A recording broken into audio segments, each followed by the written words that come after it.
Good morning, all. On this beautiful Monday morning in Pretoria, please make sure that your cell phones are off. We are ready to start the day's proceedings. Thank you.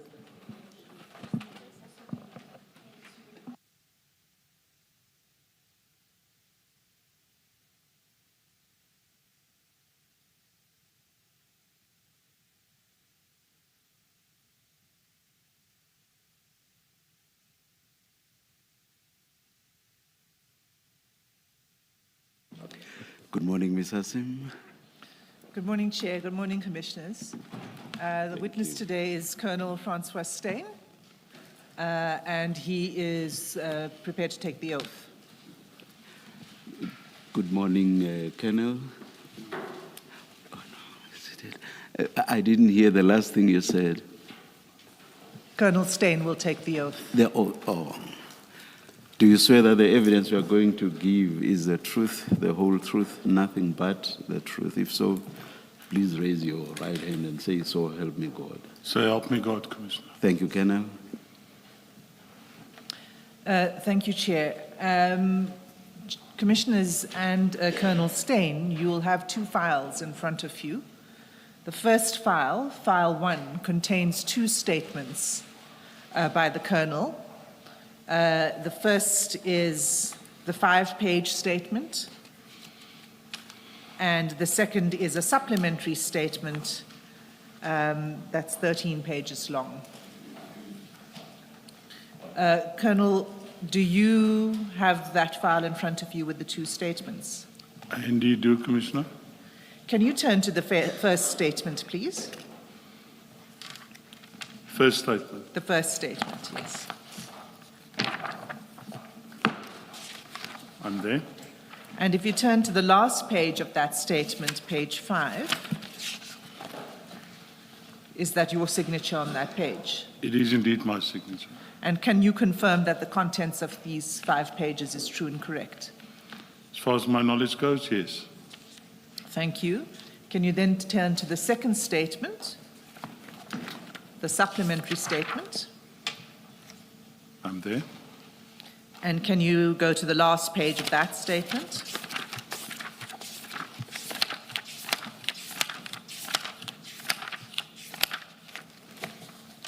Can you confirm that the signature on that page is yours? It's indeed my signature. And you confirm the contents of these of this statement as true and correct? To the best of my recollection, yes. Thank you, Colonel. Chair, File 2, we will be using during the course of the Colonel's evidence. I just would like to point out that there are a few documents towards the end of File 2 which are really for witnesses that are to follow. So we may not refer to every single document in File 2. It's just that they were included in here for context, but it's for the next witness who will be coming in the next days. Thank you.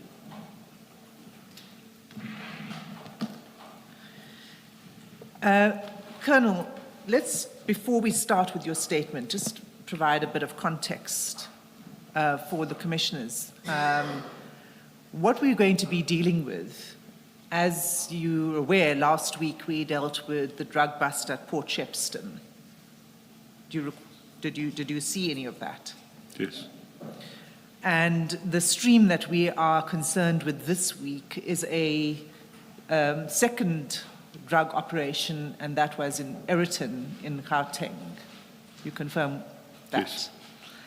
And you're familiar with that drug bust in Eersterust? I am indeed. And that was a drug bust of about roughly 700 kgs of cocaine. 715 kilograms, yes. What's the street value of that amount of cocaine? Street value of a kilogram of cocaine is roughly 400,000 rand per kilogram. 400 per kilogram? Yes, ma'am. Okay, so an amount this size is quite high value. It's roughly 300 million rand. Yeah. And this occurred on 9 July 2021, this drug operation? That is correct, Commissioner. And is it correct that there have been no arrests currently linked to this operation. That is correct, Commissioners. And is it correct that there have been serious allegations of police interference in the investigation of this crime? That is indeed correct. Thank you. So that's just to give the commissioners a sense of why we are dealing with this particular issue and where we're going with it. Let's begin with your supplementary statement. You provide a bit more detail there about the context and your background. So can I ask you to go to that statement and begin at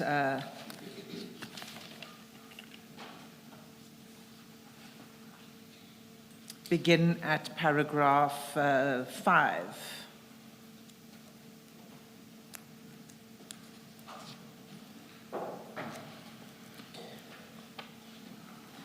You may read this into the record, or you may summarize as you go along, as you like. Thank you, Commissioner. Commissioners, I joined the South African Police Service in 1987. I started off at the uniform or the station environment. During 1989, I was transferred to the Hillbrow Vehicle Theft Unit in Johannesburg, where I attained the rank of lieutenant. During 1995, I was promoted to captain, whereupon was appointed the unit commander of the Vehicle Finance Fraud Unit. In 2001, I was appointed to the rank of superintendent, currently equivalent rank to that of lieutenant colonel, and transferred to the syndicate fraud unit in Johannesburg. In 2002, I was transferred to the organized crime unit in Pretoria, where I investigated various matters, to inter alia include that of narcotics-related offences and, for example, vehicle theft as well. During 2006, I was promoted to the rank of senior superintendent, presently equivalent rank to that of colonel. I was appointed as the unit commander of East Rand Organized Crime Unit. During 2015, I was transferred back to the Pretoria Organized Crime Unit to again assist in that unit. And in 2017, I was transferred to the Priority Violent Crime Unit, or task team, as the team leader. The NPVC, the Priority Violent Crime team, operated parallel with the SANEP team referred to in my original statement and constitute of a Colonel, provincial team. Sorry to interrupt you. Can you just explain what SANEB stands for? SANEP stands for South African Narcotics Enforcement Bureau. Thank you. That constituted a provincial team responsible for the investigation of serious and violent crime. That's the NPVC. I acted as the team leader there, and there I stated what SANEP stands for. The units was established around 2016 to combat and escalate. The SANEP team was together with the MPVC team. They were established together. The SANEP team was established to combat the escalation in illicit drug trade in South Africa. SANEP operates nationally to investigate and disruptive organized drug trafficking networks, clandestine laboratories, and to address the issue of precursor chemicals. During 2020, I was appointed as the SANEP team leader within the DPCI Gauteng structure and was further tasked with being the provincial coordinator for SANEP. During 2022, both NPVC and SANEP teams were disbanded. Following this disbandment of the four said teams, I remained stationed at the provincial office where I continued with being the project manager of undercover investigation into a drug syndicate. At the same time, I continued to perform duties as the provincial coordinator for SANEP, and another issue was also added, that of KFR. KFR stands for Kidnapping for Ransom Investigations, dealt with by the DPCI. During 2025, I was transferred to the West Rand Serious Organized Crime Unit, where I was appointed as the unit commander and currently still serving there. So you've got quite some experience in dealing with drug seizures and enforcement, narcotics enforcement, right? That is, Yes. you've got a particular interest in that, as I understand. Absolutely, yes. Yes, Commissioners. Okay, continue with your training and qualifications.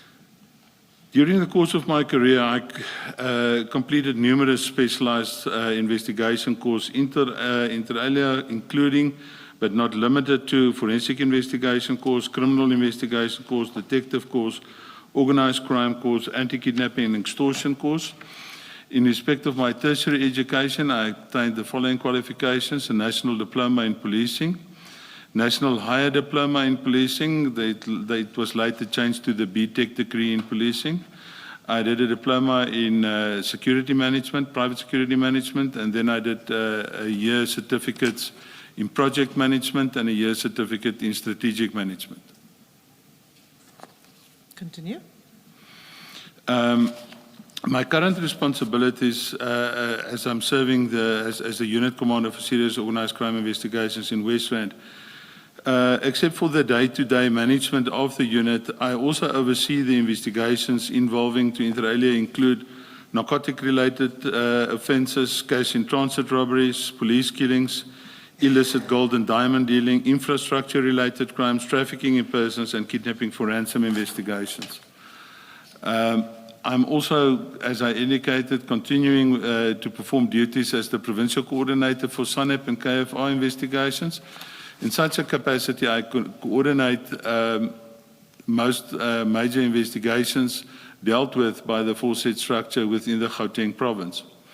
Following the disbandment of the narcotics team, as indicated, each DPCI serious organized crime unit has members within the unit responsible for narcotic investigations, commonly referred to as the SANEP section. Whenever major narcotic investigations arise, including, for example, drug labs, I assist the investigators involved in such matters. SANEP further has a national coordinator by the name of Brigadier Devon Naika, who performs the similar coordinating functions, but on a national level. Such functions will inter alia include engagement and coordination with foreign law enforcement agencies regarding narcotics investigations transcending our international borders. I've attended some of these meetings with Brigadier Naika in relation to such international coordination efforts. Each province also has a SANEP coordinator who, through the national office structures, coordinate investigations extended across provincial borders. Thank you. And then in paragraph 26 and 27, you say that you've got a particular interest in experience in narcotic investigations. Do you want to expand on why it is you are particularly interested in narcotics enforcement? Commissioners, it's a very interesting field. You know, the criminals come up with very innovative ideas in terms of transporting their drugs, hiding their drugs, trying to avoid detection and the like. And I feel that drugs, in essence, is the root cause in our society at large of most crimes are being committed and the like. Somehow, a lot of crimes being committed in our country is related to narcotics in some way, form, or fashion. Thanks. So, you know, you're going to go into this in a moment, and I just want to get a sense from you about the size of the problem that we face. The size of the problem that we face is, in my opinion, it's like any commodity. It's all about supply and demand. So if you have a situation where supply is less, if I can refer to the Boyson's case, for example, we took over 700 kilograms off the street, and still that did not influence the street price that much. So that just goes to show how big the problem is and on what amounts these drugs comes into our country, or even for that matter is manufactured in our country through the illicit drug labs. I want to take you a step back. I just want to understand how you make the connection between the availability and use of narcotics and that being the root cause of most crimes. Can you? Commissioner, to answer your first question, sir, is that at the end of the day, if I can use the current example, there's foot and mouth disease into our country. And what happened then, there was a shortage of red meat, the prices skyrocketed. So if that makes sense in a way that it's all about supply and demand. So even if we remove a large contingent of supply, there was still enough to feed the market in the sense that the price didn't escalate that much. I hope that answers your question, sir. But how does that feed into other forms of crime? You said it's the root cause of most crimes. Other forms of crime, Commissioner, people would steal and would rob. I mean, even within families. I sometimes also deal with the social crime prevention individuals at station level, where families are being torn apart because family members that are drug users would steal from their own family to feed their habit. Thank you. Thank you, Commissioner. Thank you, Colonel. Can you turn to the next section, which is the challenges that you face in narcotics investigations, and that's from paragraph 26 to 35. Would you like me to continue on that? Yes, please. Okay. During the course of my duties, I've identified several challenges relating to narcotic investigation. One such challenge is the delay that the investigators are experiencing to obtain the analysis reports from FSL, the Forensic Science Laboratory. In this process, the analysis process might take months for the investigators to actually receive an analysis report or 212 statement to indicate if these are indeed drugs and what type of drugs it is that has been seized. The further challenge relates to let me pause you there, Colonel. So the analysis report that we're talking about here is a report that establishes that what was seized is indeed narcotics, and two, what form of narcotics it is, whether it's cocaine or mandrax or heroin, or whatever. That's the analysis. That is indeed correct, Commissioner. And you say that this may take several months. What is the reason for is that? What is the reason for that longer turnaround time? It has been explained to us that at the end of the day, it's the workload that the Forensic Science Laboratory sits with. I think that explains it in a nutshell. And we're going to return to this when we look at it specifically in the the Boyson's case. Yes, ma'am. Thanks. Continue with the next paragraph. The further challenge relating or one of the further challenges relates to the transportation and safeguarding of narcotics exhibits. There's the other challenge is there's also a shortage in terms of experienced, skilled investigators within the SANEP environment. In addition to this... Sorry, Colonel. Commissioner? Could you, on that challenge relating to transportation, can you just elaborate a bit what in fact is the issue? And I ask because with a previous witness relating to the Potchefstroom, the testimony about the Potchefstroom drug bust, we were informed that the transportation involved a track and trace team, and I think made up of TRT members, if I'm not mistaken, and we're told that that is in fact proper, that's what happens. So when you say there's a challenge, what in fact is the concern there? Commissioner, the issue is that, if I can start with the transportation first, I think you have indicated it correctly. especially if you have a large consignment of exhibits that was taken. I think the good advocate related to or mentioned the issue of the street value of this exhibit. And then you have to make extra security and safety plans that you have to have in place to actually secure this exhibits when it's transported from point A to point B. Does that answer that part? Sorry, Commissioner. I'm not quite sure. I think what, on the face of it, when you say there's a challenge relating to transportation, it would either suggest you don't have enough resources, as in people being available. If there's a track and trace, that's their job to do. You may be suggesting possibly that you find many times you don't have sufficient people to do that. It may be a concern about the vehicles, that you don't have specialized vehicles to transport those kind of things. So I'm trying to understand what practically is the concern, and is it a concern that is capable of being fixed, and if so, how? That's behind my question. Thank you, Commissioner. Yeah, the issue is that for a long time we didn't have the correct vehicles. The DPCI has now obtained armored vehicles, which will make that a lot easier.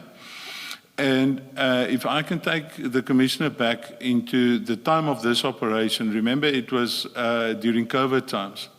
And there was a number of challenges because most entities operated on skeleton staff. So to get extra people like the likes of the TRT, the Highway Patrol, the Flying Squad, to assist one in actually safeguarding this exhibits was a challenge at that time, but that has also bettered from then to now in terms of availability.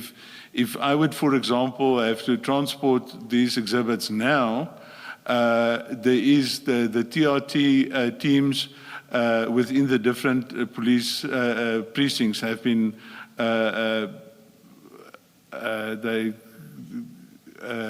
how can I put it?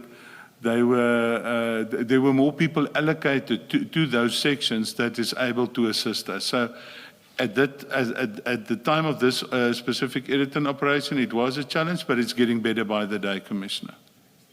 Thank you, Commissioner.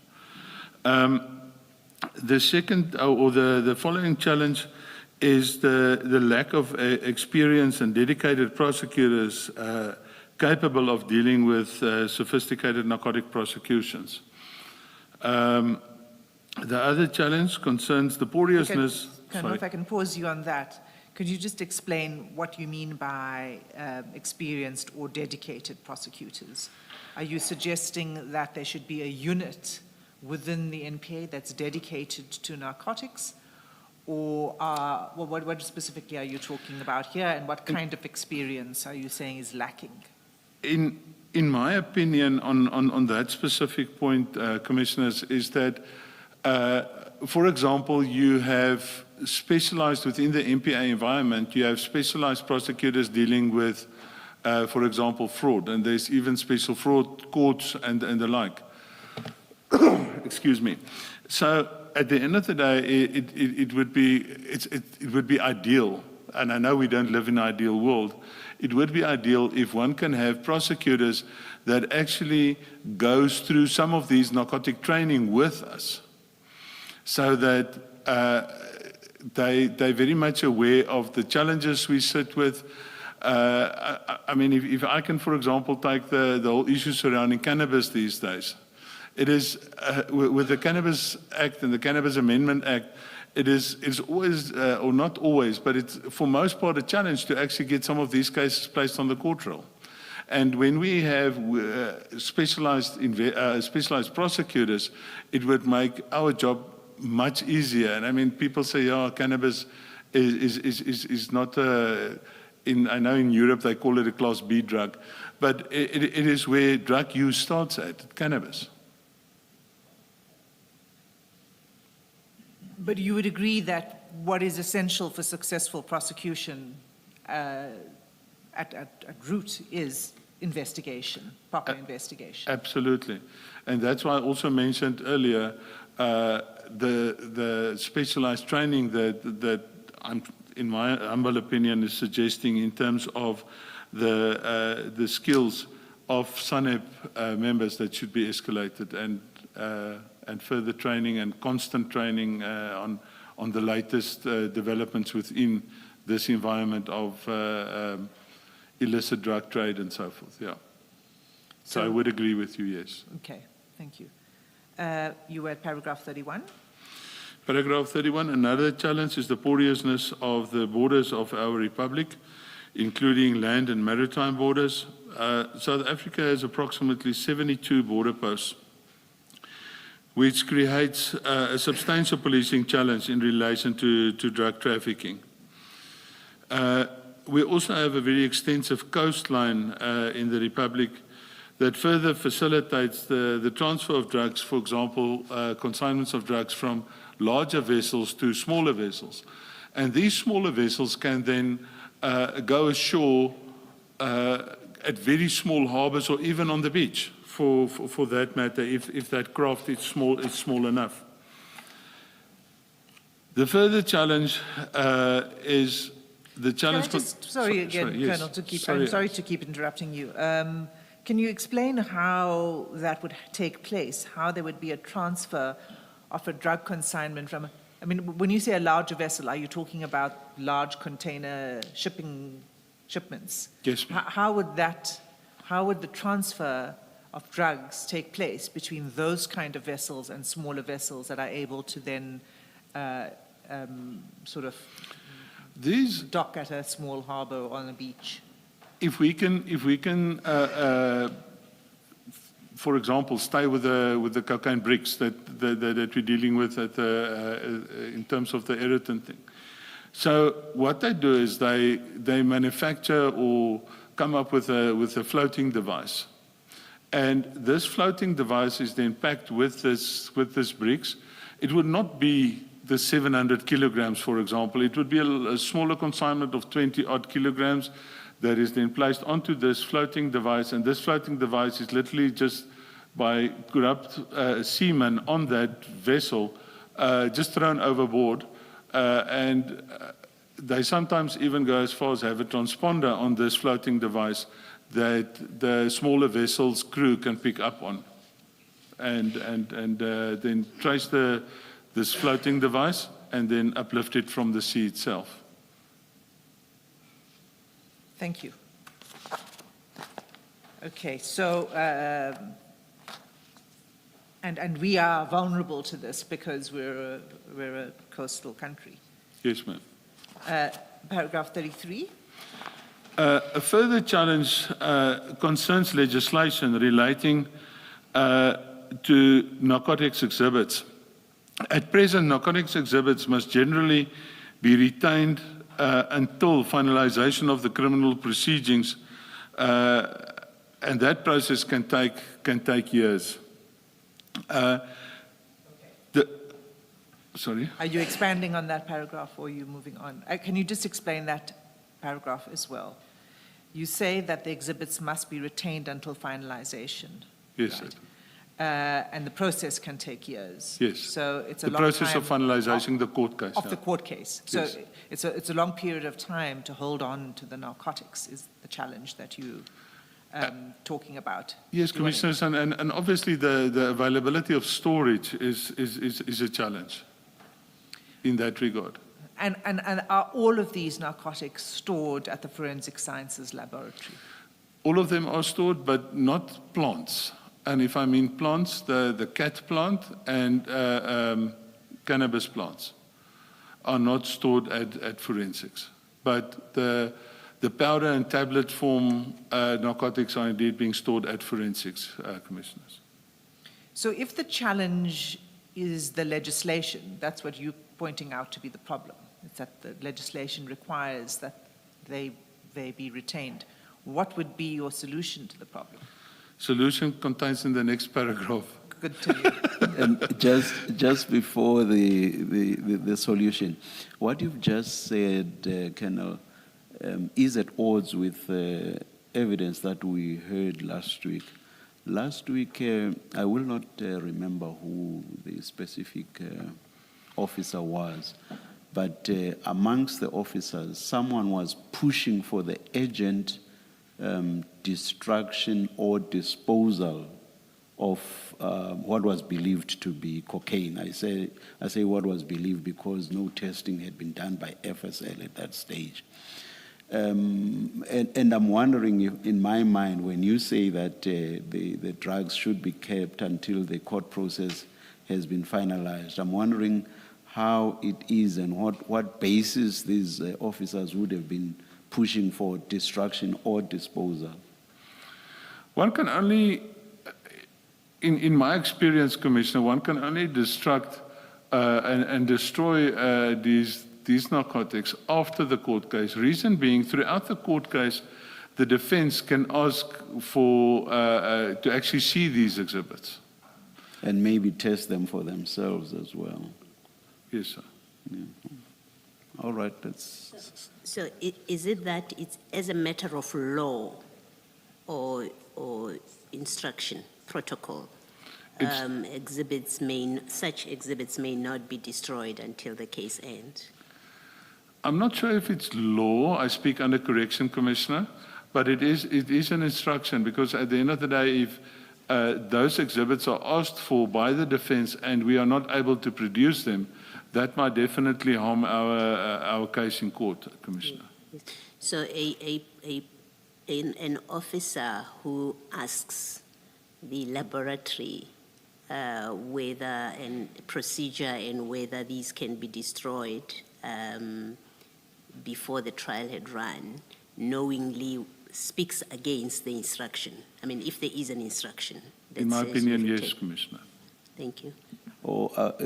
I'm just thinking, nobody had been arrested in the matter I'm referring to, but it was only about 5 months. Where you do not arrest any suspects, what are the prescripts? When do you give up and when do you then destroy? What's the timeline? I don't think there's a specific timeline, Commissioner.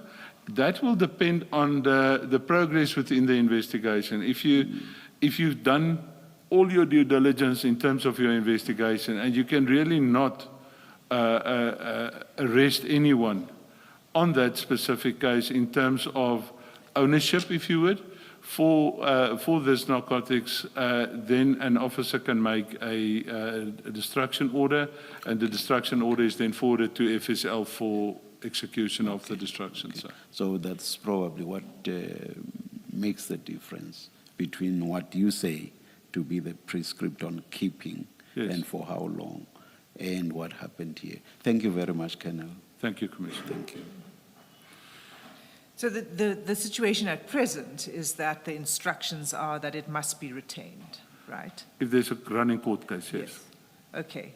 And, okay, so you can continue with what you've picked up in your study of other jurisdictions at paragraph 34. Thank you, Commissioners.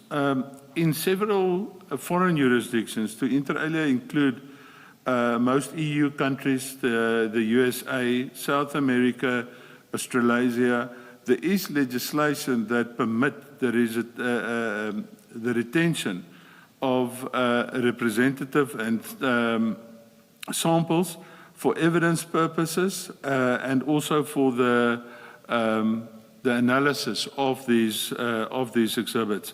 And then the rest of the consignment is then destroyed. So a smaller number of the exhibits is then kept, which would make the storage thereof much easier. And I would love to see such legislation in South Africa. Thank you. The next section... Before you do that, Colonel, you haven't listed as a challenge the detection part of drugs, whether clandestine laboratories or these ones that come in from outside. Is it because you're satisfied that there is sufficient capacity and ability, both the tools and the human capability within the police? And there's no identifiable areas for improvements? Commissioner, to answer you on that, we have successes, but I will never be satisfied with where we currently stand. I can, for example, we now recently, my unit, with the assistance of crime intelligence, have picked up information of quite a large cannabis farm. And the issue with this drug laboratories is it is run on a very clandestine, in a very clandestine form and fashion. This farm was, for example, on the, sorry for my in the Bundus, and it's not picked up very easily.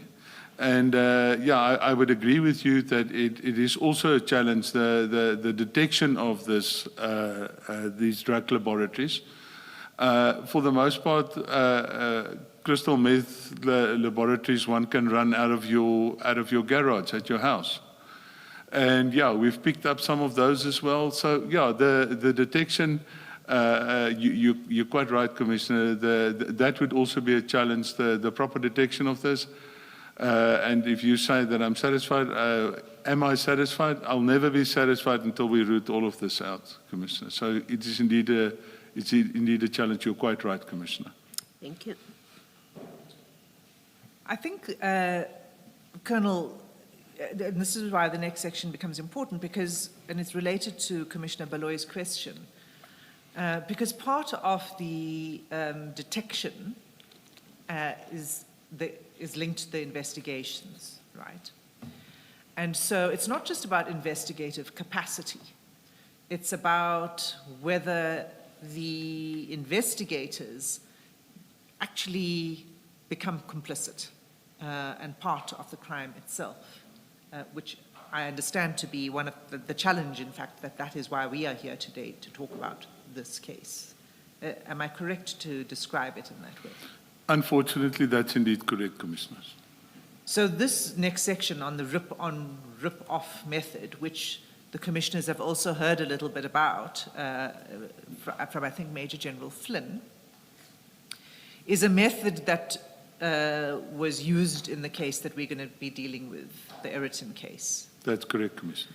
And is it correct that that method works only if there is infiltration by law enforcement? Unfortunately so.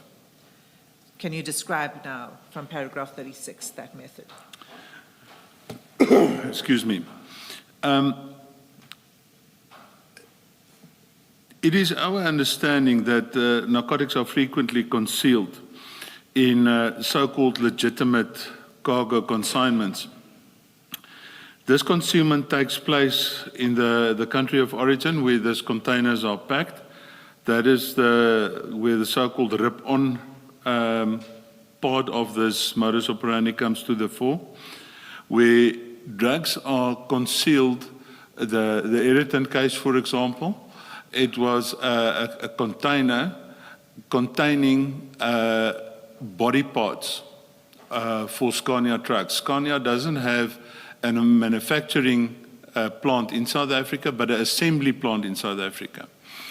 And because of the issue that these containers move a lot at sea, there's a space left between the door of the container and the body parts itself. And that cavity is a meter, just over a meter wide.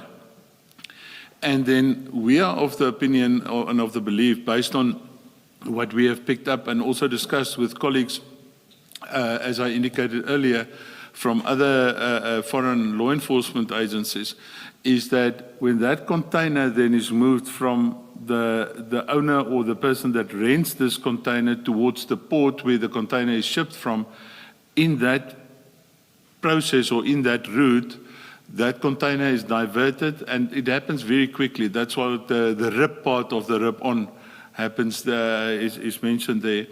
Then what happens is that this drug consignment is then placed in that cavity. Duplicate seals are then manufactured, and the container is sealed again. Because the seal number of a container must correspond with the shipping manifest of that specific container. That container is then placed on a vessel, and in this irritant case, the vessel left from the port of Santos in Brazil, where the Scania manufacturing plant is in Brazil. So it was transported from this plant to the port of Santos, and from the port of Santos, it came to South Africa, being Durban in KZN. Then, as was indicated, this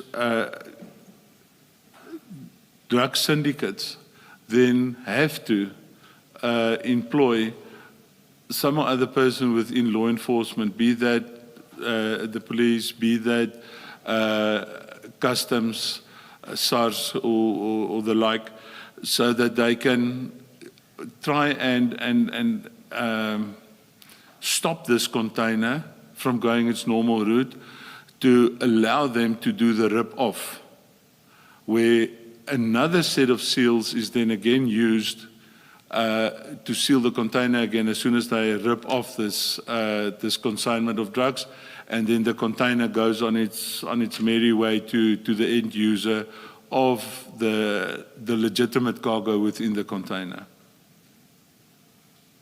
Could you provide an example of how that would happen at the level of customs and SARS enforcement? I mean, how is it that customs officials would be able to take control undetected? If you're able to just provide an example for us to understand.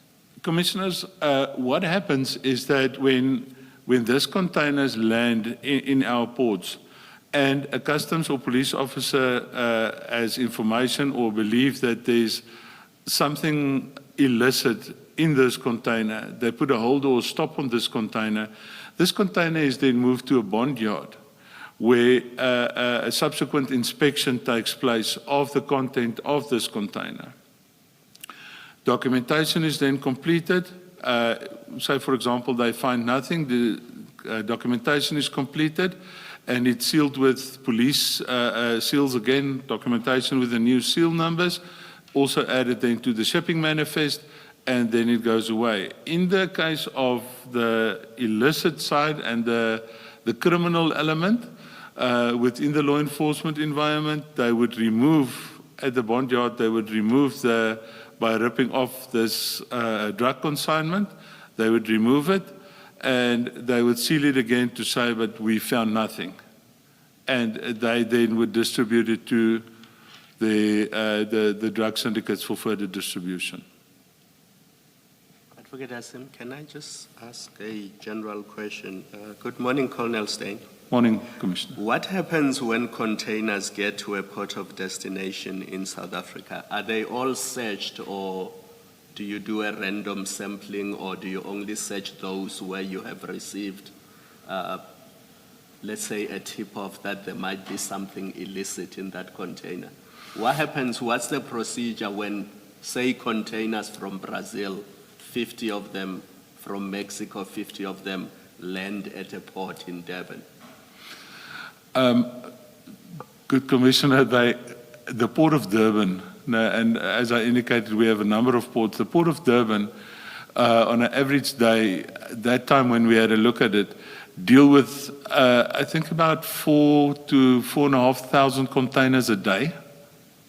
So it would make it a task that is not humanly possible to literally check every container. I know that years ago, there used to be scanning devices, for lack of a better explanation. It was huge X-ray machines that can scan these containers. But I'm not sure. I don't think those are in operation any longer. So we don't search all the containers. We only search those where you have information that there might be something in it. Indeed, Commissioner. Thank you. Thank you, Colonel. So that concludes, I think, your section then up to paragraph 40. And the important point there that you make at the end is the involvement of corrupt officials that make it possible for the drugs to then enter the market. Yeah, Commissioners, in my humble opinion, I do not think these syndicates would be able to deal with the rip-on, rip-off method if corrupt officials are not involved. Your next section deals with the Scania consignment investigation, and this is not Eriton. So we had last week, we had Port Shepstone, which also took place in July 2021, June 2021, pardon me, 22nd of June 2021. Yeah. Then we have the Eriton case, which we're going to come to, which took place on 9 July 2021. But in this section, you talk about yet another drug seizure, which took place at the end of July 2021. That's correct, Commissioner. Can you just address that before we move on to Eriton? Thank you. During the course of our the Boesens case, which took place in Eriton. Eriton is part of the Boesens Police Precinct. During that investigation, we constantly had contact with the risk management people of Scania. And then to the latter part of July, it was the last week of July, if my memory serves me well, I got a call from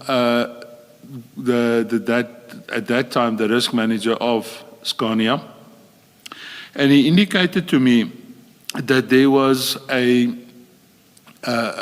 container that came in to the harbor.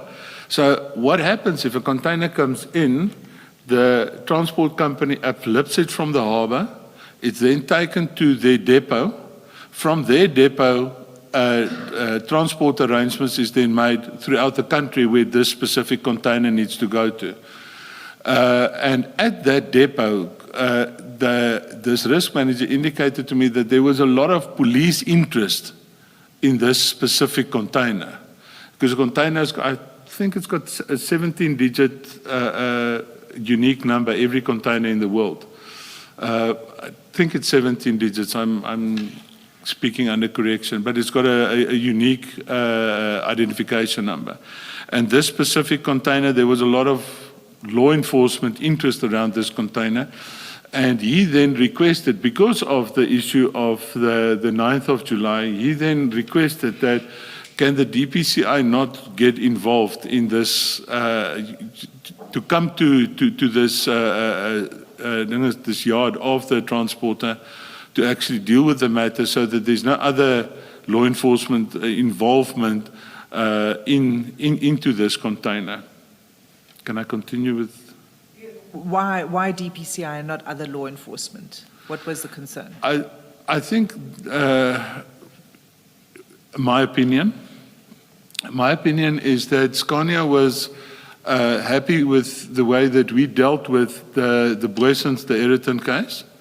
And there was sort of a trust built between the Scania risk management people and the DPCI. So hence the call from their side and assistance requested specifically from the DPCI. And that was 1 ton of cocaine in that shipment? Yes, if I can just, would you like me to just continue with that? If that's easier, sure. Thank you, Advocate. What happened then was that, as I mentioned earlier, I worked through Brigadier Naika, our national coordinator. And in that way, I connected, because I was up here, and because the threat, if I can call it that, threat in inverted commas, was imminent down in KZN, I had to make contact with my colleagues in KZN who was actually on, or very close to the scene at that stage. So through Brigadier Naika, I got hold of the SANEP coordinators that side and the SANEP team that side, and I linked them and the risk managers of the Scania people, I linked them together, I linked them up with one another. As things would happen, Brigadier Naika was also on an unrelated matter, also down in KZN, and he promised that he would go to the scene himself. And it was similar to the Scania one. It was also body parts, and in that cavity between the parts and the door of the container, they uncovered 999 kilograms of cocaine bricks. That was reported then to me later. And yes, so it's indeed correct. It's basically a ton that they did uncover there, commissioners. And did these also originate in Brazil? Same port, yeah. Yeah, they informed me it was also from the port of Santos in Brazil. And what happened to that ton of cocaine and that investigation? Where is it at the moment? I'm not sure what happened to the investigation per se, but that cocaine, through the intervention of Brigadier Naika, he's at our DPCI head office. Through his intervention, the cocaine was the very next morning brought up to Forensic Science Laboratory here in Pretoria. But I'm not sure where that investigation ended up and what was the outcome. But the drugs are at the FSL? That's correct, commissioners. Is SANEP the only narcotics enforcement team across the whole of law enforcement? Commissioner, no. There is, I cannot talk for other provinces, but Gauteng also has a provincial investigation unit. That provincial investigation unit is part of the, if I can call them, SAPS detectives, not DPCI detectives. And they also do indeed deal with narcotic cases. But usually the drug labs itself is the mandate of the DPCI. And usually when there's major drug busts, the DPCI will in some way, form or fashion also be involved in that investigation. But I think now recently you would have heard over the news that there was a big drug bust at the airport as well by customs and the like. And I think that the detectives that side was dealing with that specific case. I think there is, just to explain why I asked the question, it is to see whether, is there a reason that you shouldn't have a SANEP kind of, where with every drug bust that SANEP gets called to the scene? And I asked the question because of what happened with the Port Shepstone seizure, and then later Ayrton, that you have all these, for example, with Ayrton, you've got traffic officers, someone from traffic department who gets involved with that. And it would seem to me on the face of it that if there is a central point to call to the scene before anything is done, an institution such as, a team such as SANEP would be the appropriate body. So you have one central body. Do you have any comment about that? Commissioner, that would be the ideal. Unfortunately, we don't live in the ideal world. That would be the ideal. But as I mentioned during the challenges, you know, the issue of manpower within the SANEP environment can be a challenge if that happens. Because, you know, you get your smaller drug bust at 10 grams here and at 20 grams there. Which will totally overload the SANEP personnel. So, but it would be ideal if one could have enough manpower for one central point. Yes, I would agree with you, Commissioner. Thank you. And I suppose, Colonel, to the Commissioner's question, I can see how it would become overwhelming if it was for every single, but there could be a threshold at which it is appropriate for SANEP to be the coordinating body to respond very expeditiously to the scene, because of the size of the seizure and the consequences if that crime scene is not managed properly. So the alternative would be to have a threshold amount. I don't know what that would be, but would that be a possibility? Commissioners, yes. At the end of the day, you know, when you talk about a big consignment and specifically something like heroin or cocaine that is not grown in South Africa, the plant itself is not grown in South Africa, it is a situation where these drug trafficking then happens across international borders. And as soon as that happens, it would be a DPCI matter, yes. Okay, thank you. So the next section now is the Ayrton scene. Can you begin at paragraph 46, and we'll just go through this a little more slowly now. Okay. Thank you, Commissioners. Yeah, what I'm stating in paragraph 46 is based on, firstly, the knowledge that I picked up during my participation in the initial investigation, my interaction with the investigating officer as he was working under my command at that stage. I also, as the team leader for that section or that team, did the docket inspection for the most part at the early stage. It was also based on reports that I read that inter alia included that of General Gerber and that of IPID. So I can explain what happened was that, and if the Commissioner can just bear with me, I cannot recall all these specific names, so I don't know if I'm going to pronounce it correctly. But during the morning of, it actually started on the 8th of July, the night of the 8th of July, when this Gauteng traffic chief, Mr. Mashaba, made inquiries at the yard of the transport company.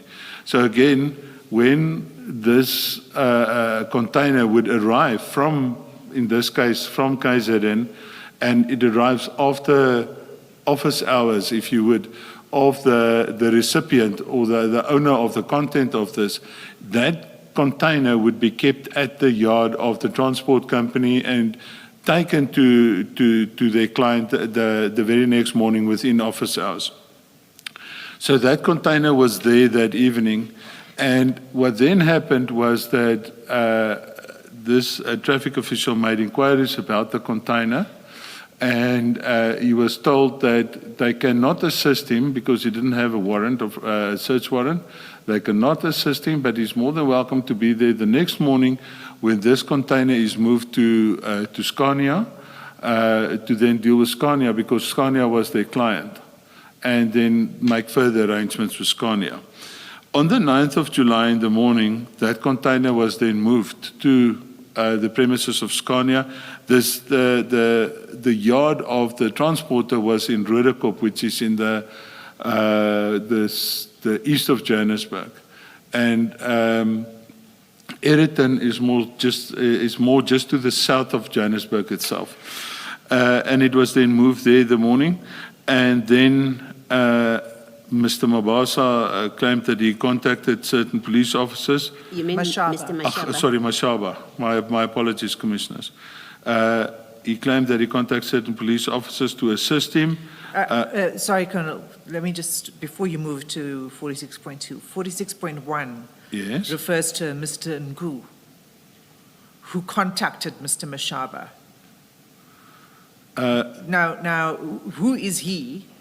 If my memory serves me well, he was an informant to Mr. Mashaba. So he's a civilian, Yes. and he's an informant. Yes. And do you know, having been involved in the investigations, why he would contact the traffic chief instead of someone more senior in the SAPS or Hawks or SANEB? Commissioners, I wouldn't have an answer why you would do that. Okay, so he gets contacted, Mr. Mashaba gets contacted by a civilian with information about drugs that are on the container. And then you say they then go to the site where the truck is with the container. Correct. And now you go to 46.2, and he says that he contacted Mr. Mashaba, other police officers to assist. That's correct, And Commissioner. when did he contact those police officers? As far as I can recall, he contacted them on the morning of the 9th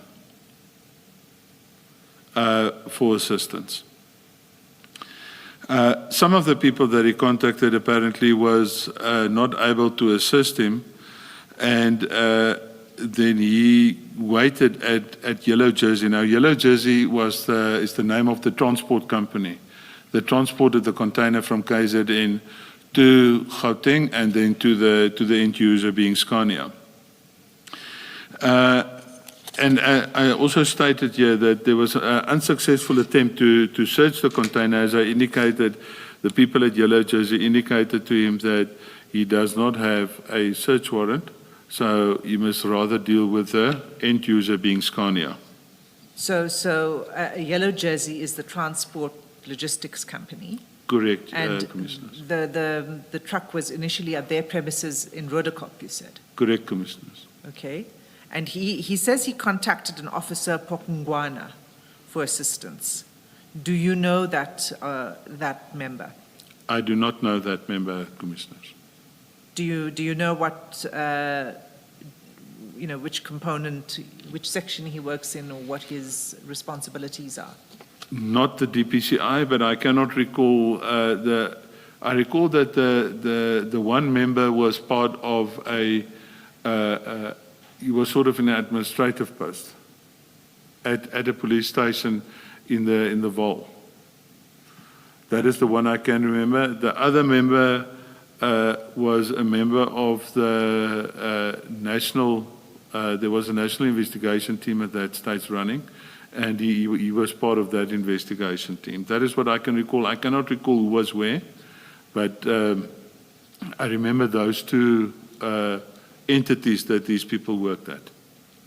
Okay, so I just want to be a bit more specific about these people. So he first contacted Officer Pokungwana. He couldn't assist, and he referred Mr. Mashaba to Officer Machane. That's right? Yes. That's what I picked up out of the reports, yes. And you say Mr. Machane was initially unable to assist. That's what I picked up from the reports. I was not privileged to that conversation that the two of them had. Okay. But he then did join Mr. Mashaba. As far as I remember, yes. And where he joined Mr. Mashaba was at the Yellow Jersey premises. I would not know where exactly he joined them, but according to what I can recall, he joined them at the Scania premises in Eersterust. Okay, so 46.3, it was, maybe if you read 46.3 and 46.4. Okay, yeah. You can read it into the record. Mr. Magana initially was unable to assist, but later joined Mr. Mashaba and Mr. Nku at Yellow Jersey, where the truck was stopped. 46.4. Following an unsuccessful attempt to search the container at Yellow Jersey, it was agreed between the shipping company and the officers at the truck. The truck transporting the container proceed on a police escort to Scania, being the final destination of the shipment. Okay, so the unsuccessful attempt here is what you were describing earlier, was that the Yellow Jersey officials said that it needs to, they prevented them from, because there was no search warrant, prevented them and said, you can deal with it when you get to the end destination, which is Scania. That's indeed correct, Commissioners. So, and it says proceeded under police escort to Scania. Who was the police escort? As far as my knowledge goes, except for Mr. Mashaba and company, there was no police escort per se. It was security personnel from Yellow Jersey that escorted the truck, because the personnel at Yellow Jersey was uncomfortable with this whole line of inquiry. I think, if my memory serves me well, that was the reason why they sent a security officer in a separate vehicle with the truck to Scania. So what would have been the appropriate response at that point in time? You've got a traffic chief and you've got a police officer. What would have been the appropriate protocol for them to follow at that point at Yellow Jersey? At Yellow Jersey, I would have placed the seize on the truck, and I would have obtained a search warrant, and I would have searched the truck at Yellow Jersey. So this thing of saying, well, we'll just follow the truck to the next destination is clearly just... If you have solid evidence, why would you allow them to do that? There's a lot of things that can happen en route from Yellow Jersey to Scania. And if the consignment was that big, I would have stopped the truck from leaving and wait for the courts to be available, give my evidence in writing to the courts, and then apply for a search warrant for that specific truck at the premises of Yellow Jersey. Instead, what they did was they allowed... Apologies. Also, you are able to do a search and seizure even without a warrant if you have a tangible basis for doing so, and if you fear that waiting for a warrant might defeat the purpose of the search and seizure. Absolutely right, Commissioner. Absolutely right. But at the end of the day, one would... Sorry, can I continue, Commissioner?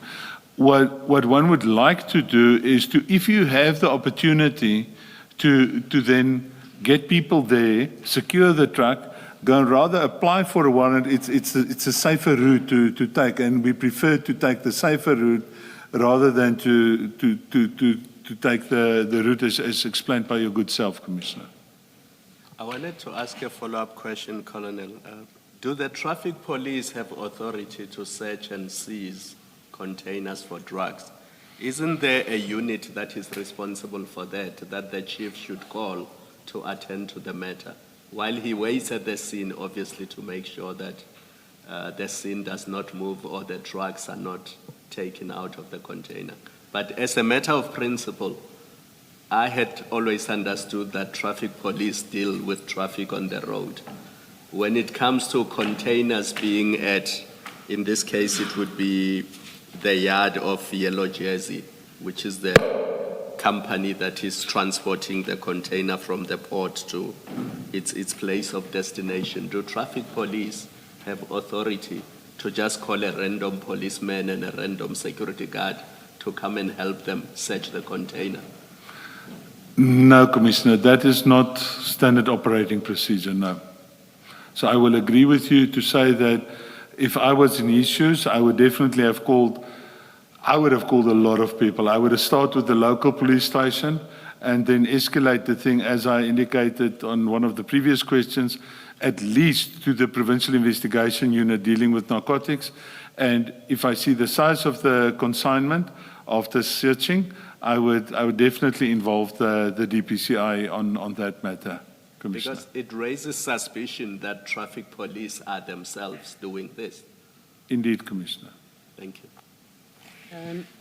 Colonel, we've had evidence that traffic officers or people in the traffic law enforcement space, their functions include crime prevention. And so with that, the answer that you give, that they don't have authority if they happen upon a drug consignment, it seems to me we may have to distinguish between what is prudent to do and what they are precluded as a matter of law or for lack of authority from doing. Maybe if we could just clarify that, because we've had quite extensive evidence, which was a subject of debate, but the point of it, or the essence of it being, they are not just about traffic law enforcement, but if a crime happens, then they have a duty to, or they have the power to deal with that. What do you say to that? Commissioner, yes, but I think the same goes for a normal member of the public. If a crime happens in their presence, they can act on it, but they still need to involve the police. If my memory serves me well, a traffic officer also is just allowed to operate in the area that is designated for. In this instance, I would have definitely standard operating procedure would have caused him to actually call especially when he's a senior person, to call the right people to the scene. I mean, even private security companies is also not mandated per se, but their main operation is to assist with crime prevention, but they don't do that on their own. They do that in collaboration with the South African Police Service. Okay. And then a related question. The traffic chief or chief of traffic, such as Mr. Mashaba was or is, are people in that position, and maybe traffic officers in general, but I want to limit it to someone who holds that kind of position, chief of traffic. Do they have the training how to handle a drug situation such as this, where they have information? Ordinarily, the SAPS or the DPCI would do a drug seizure, drug bust. Is someone in that position trained? Does their training include dealing with drug enforcement, such as seizures?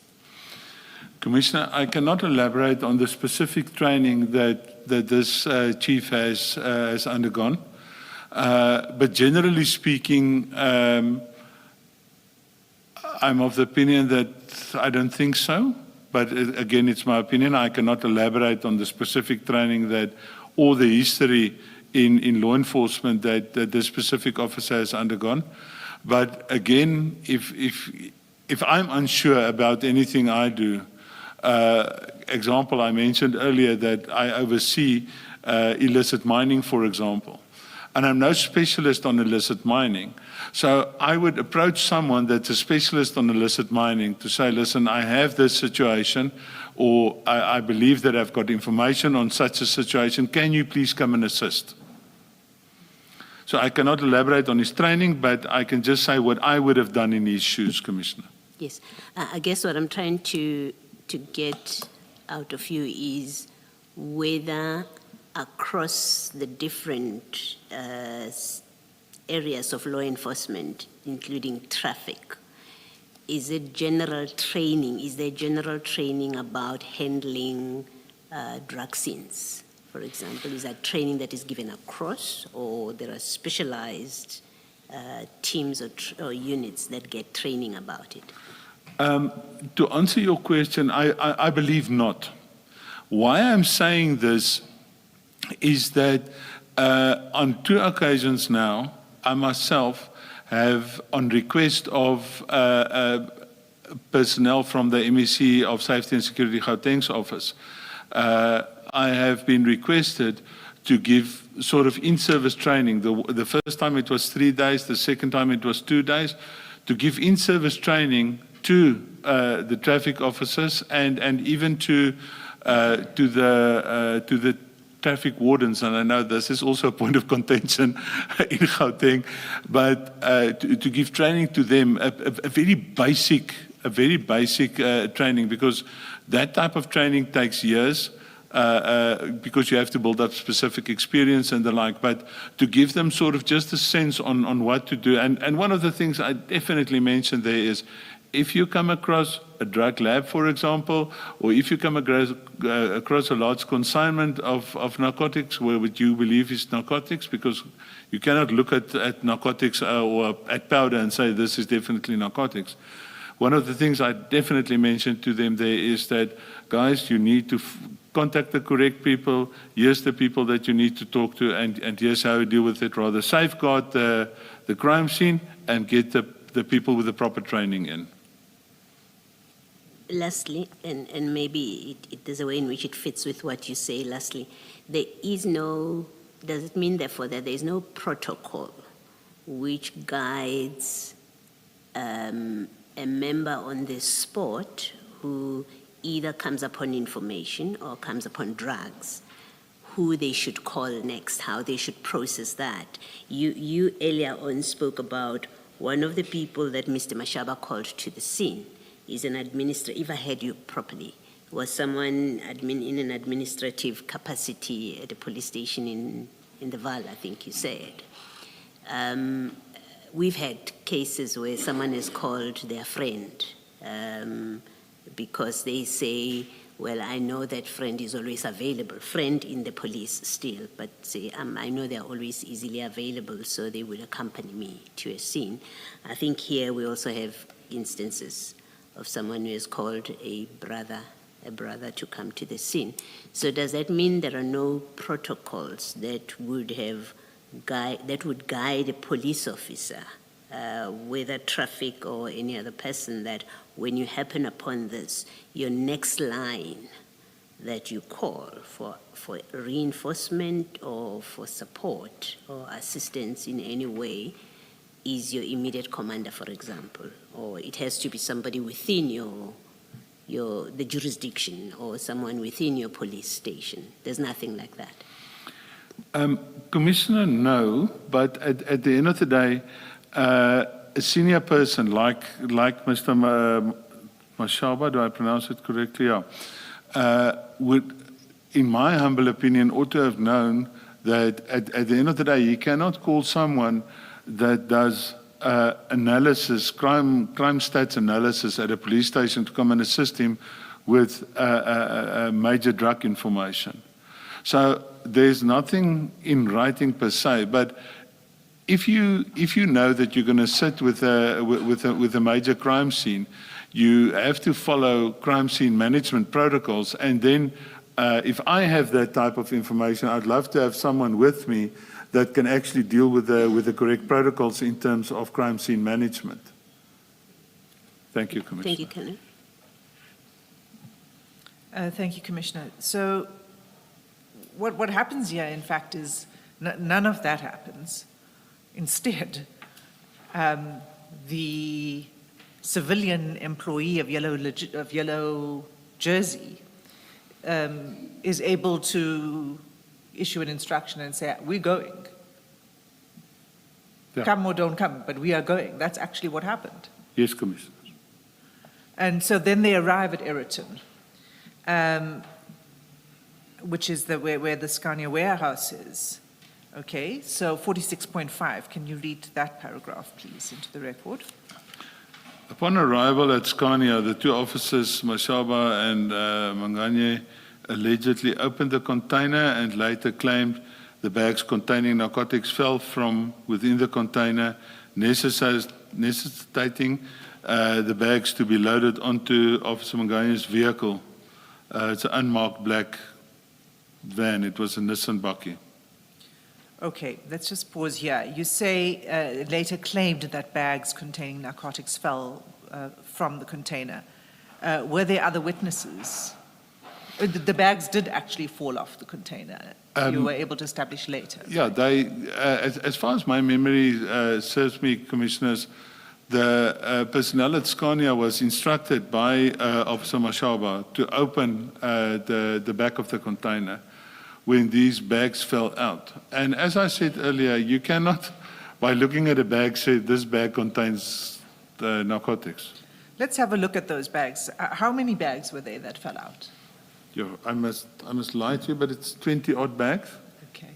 So this is a photograph at page 4 of the exhibit bundle, are these the bags that fell off the container? That is indeed correct. I didn't see the bags fell off the container. These bags were on this black bakkie when I arrived at the scene, but these were the bags that I was told fell out of the container. Do you know the source of this photograph? The source of this photograph, when I was informed that I'm going to be in front of the commission, I asked around some of my old team members if anyone still had photographs of the crime scene, because I had a problem with my phone.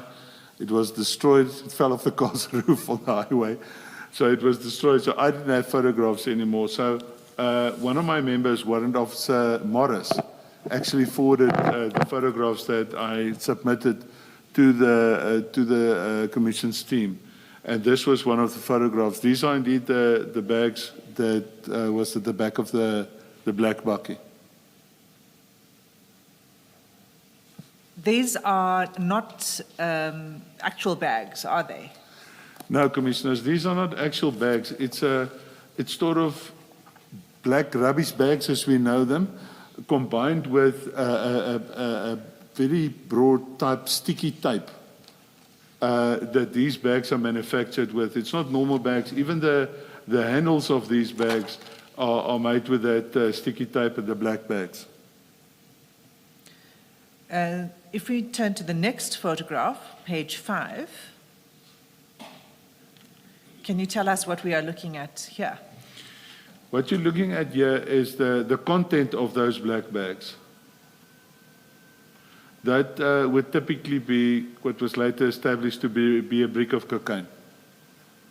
So what it looks like, if you can just confirm for me, is that, because this looks like a canvas bag with a zip, is that inside the plastic rubbish bags, basically? That would be correct, Commissioners. I think why they do this, I also asked the question, why they do this is, remember there's a lot of moisture when these bags are at sea.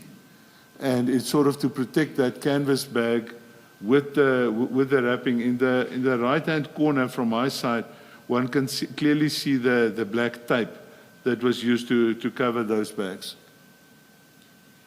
So inside the black canvas bag is this brick that's also wrapped in plastic.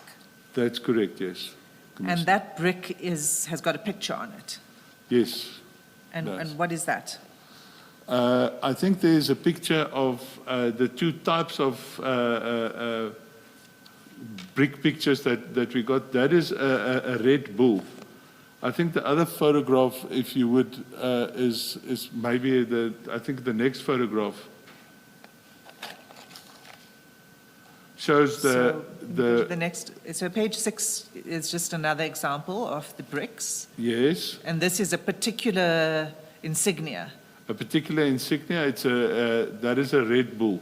And what is the significance of this picture? The significance of this we picked up is that, excuse me, the end users, being the drug syndicate, specific syndicates have specific insignia that they request is put on to their product that is exported into our country for them.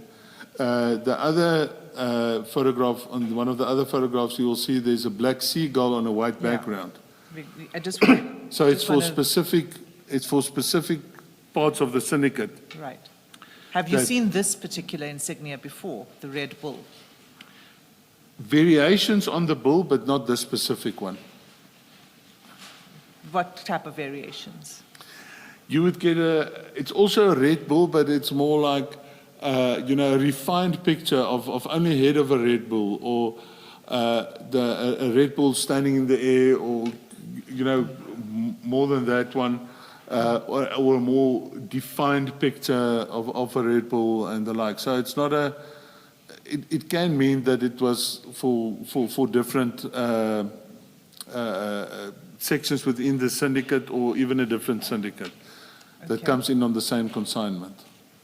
So, thank you. The next picture.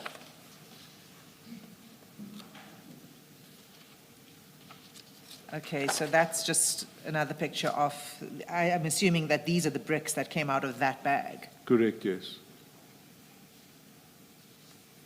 So that would be 11 bricks. Oh, no, because they're stacked. 3, 6, 9, 12, There's more than 15. 11 because they're stacked. It looks like 31. Okay. Because they look like three stacks high and 2, yeah, looks like 31. 31 bricks. Yes. So the canvas carry bag carries about 31 bricks each. That seems to be at that stage, yes. Okay. All right, so the next photograph on page 8.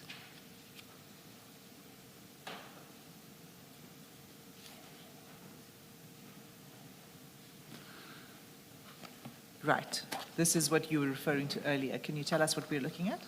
What we're looking at is, again, some of the Red Bull bricks, as well as a brick with insignia of a black seagull, looks like a seagull, on a white background.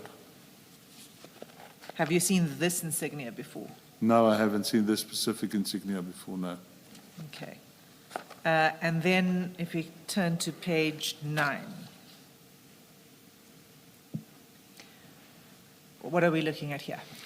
What we're looking at here is all the bags now unpacked. We counted the bricks, and then the bricks were then sealed in official exhibit bags. And it is those exhibit bags containing the bricks that you're seeing in that picture. Okay, so those are now all the bricks in the exhibit bags. And this is at Eersterust still, right? That location where this picture was taken, where exactly is that? At the Scania premises in Eersterust, that's correct, Commissioners. Thank you. At which point did you determine that this was cocaine? Because you have done no analysis and no testing. All you are seeing is bricks in these bags. We did not at that stage determine it was cocaine per se, but out of previous experience, Commissioner, we believed that this was bricks of cocaine weighing more or less 1 kilogram. No? And I put in my statement, although it would be determined by a forensics analysis. But out of experience, there's nothing else that they pack in this form. So the eye test told you that this must be cocaine. Yeah, it's not like I remember when other witnesses, you asked if you do the tongue test, that only happens in movies. Okay, so we're going to come back to the crime scene and how this was handled. But for now, I just want to follow your statement. These are the bricks we know now. These are the bags that fell out of the container. Let's just go back in time now. So they arrive, they open the container, the bags fall out of the container. Can you just go to 46.6?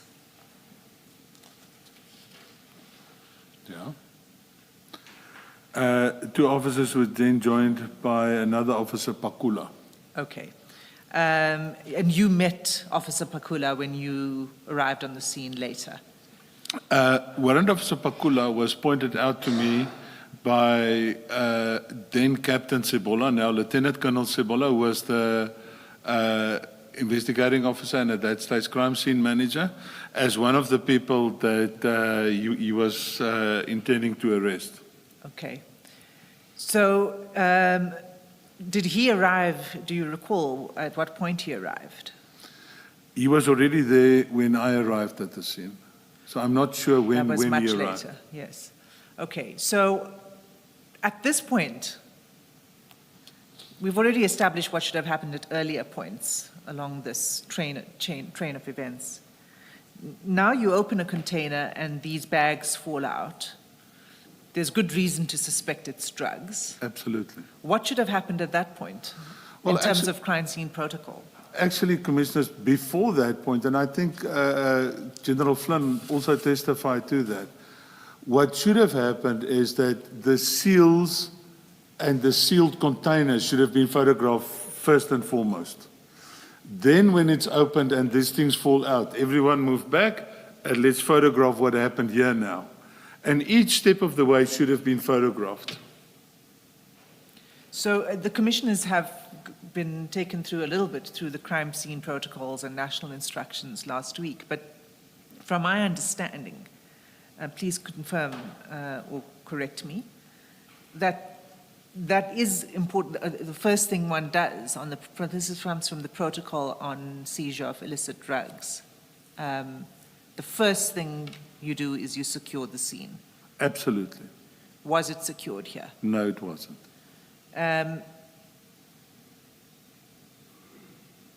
Okay, let's just go back to 46.7 as we deal with this crime scene. Can you read paragraph 46.7 into the record? During the time the officers were busy Colonel? with this, sorry?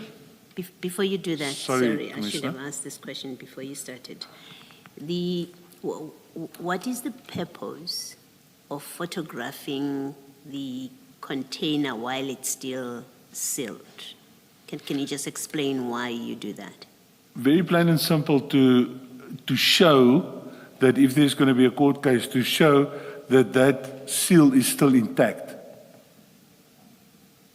And to the best of whoever's knowledge, crime scene manager knowledge, that there was no tampering with that seal up to that point, to try and establish that, yeah.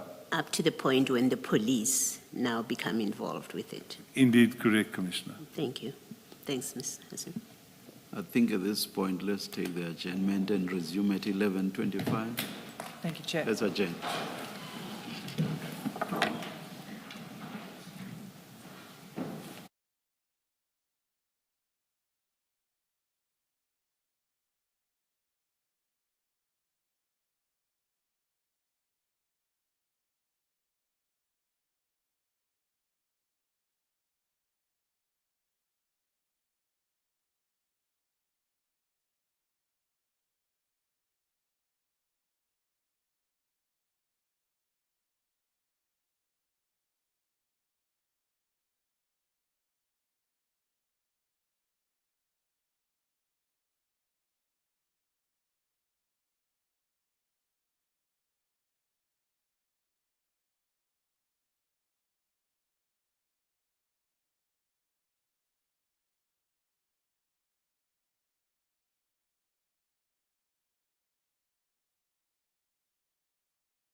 Yes, Ms. Hassim. Thank you, Chair.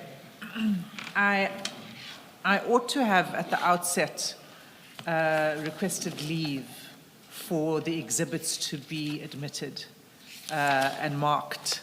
May I do so now before we continue with the Colonel's evidence? Please.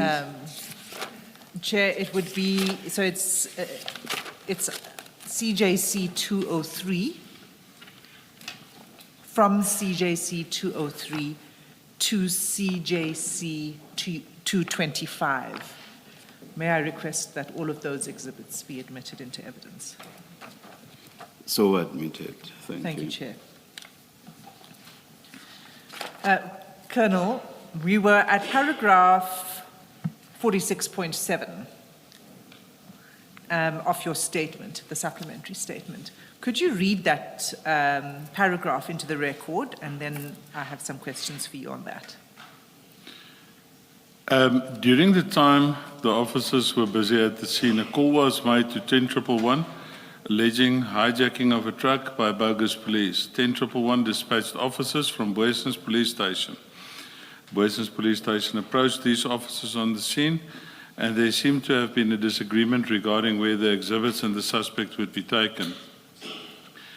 There were also allegations that the 3 officers on scene had loaded the drugs on the scene in order to leave with the drugs.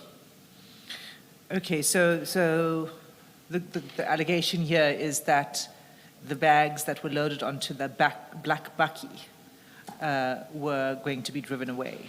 That is indeed correct, Commissioners. So I would like to, in fact, let's just pick that out from the record. If we could just turn to page 96 of the exhibit bundle, and that is a page in the report by Major General Gerber.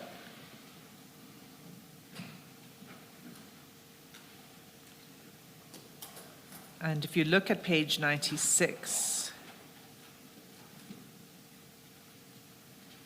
right at the bottom, let me know when you're there. I'm there, Commissioner. Okay, so it's the last paragraph on that page.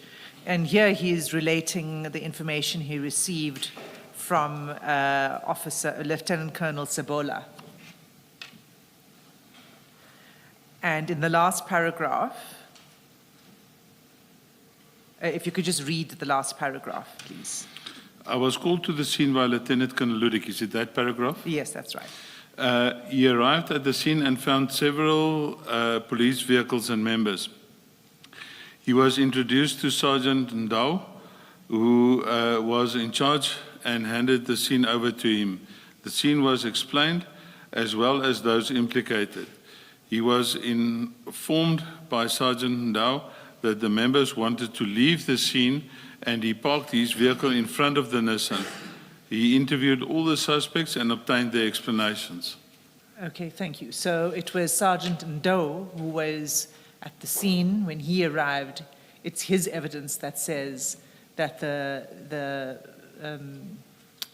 officers on the scene at the time, the first officers on the scene, that would be the traffic chief, Mashaba, and Officer Mahane, and Officer Pakula. Correct, Commissioner. Were allegedly wanting to leave the scene, remove the drugs from the scene in the Baki. Is that correct? In terms of this report, yes. In terms of what Sergeant Ndau relayed? To Captain Sebola. Yes. Okay, so let's look at the flying squad two-way radio conversation that took place. And you'll find that if we start at page 27,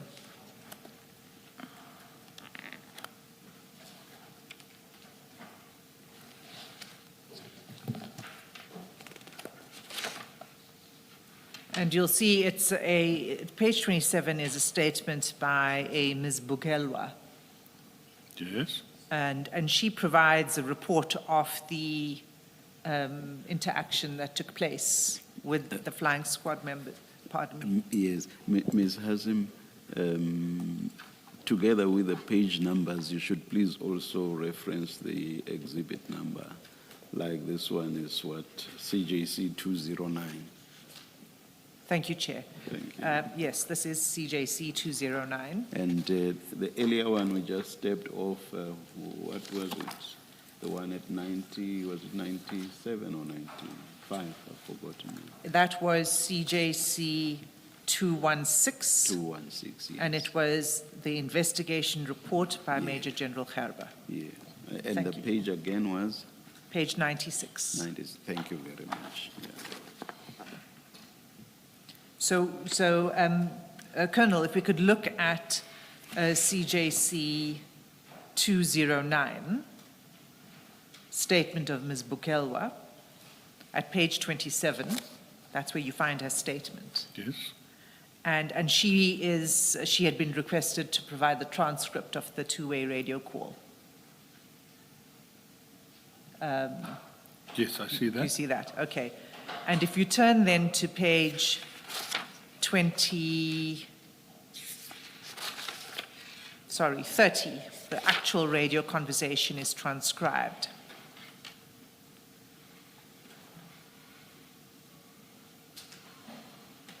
And it begins, and this is important because what it does is it starts to give us a timeline on the day of when things began to happen. So here,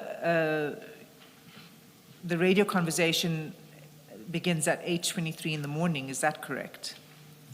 According to the record, yes. And if you could just read, so it's marked, the paragraphs, for each exchange is marked 2.1, 2.2, and so on. Can you just begin with 2.1? At 8:23 and 30 seconds a.m., Zulu 1 desk 4 Mike called Bravo Sierra 12 control. Okay, so do you know who Bravo Sierra 12 control No, I was? I believe it was Sergeant Doe, is that correct? Yeah, it was Sergeant Doe. It's also in his statement, but we don't need to go there for now. But can you tell me why would he have been called? I don't know. Okay, and if you just continue reading the 2.2. 2.2, it's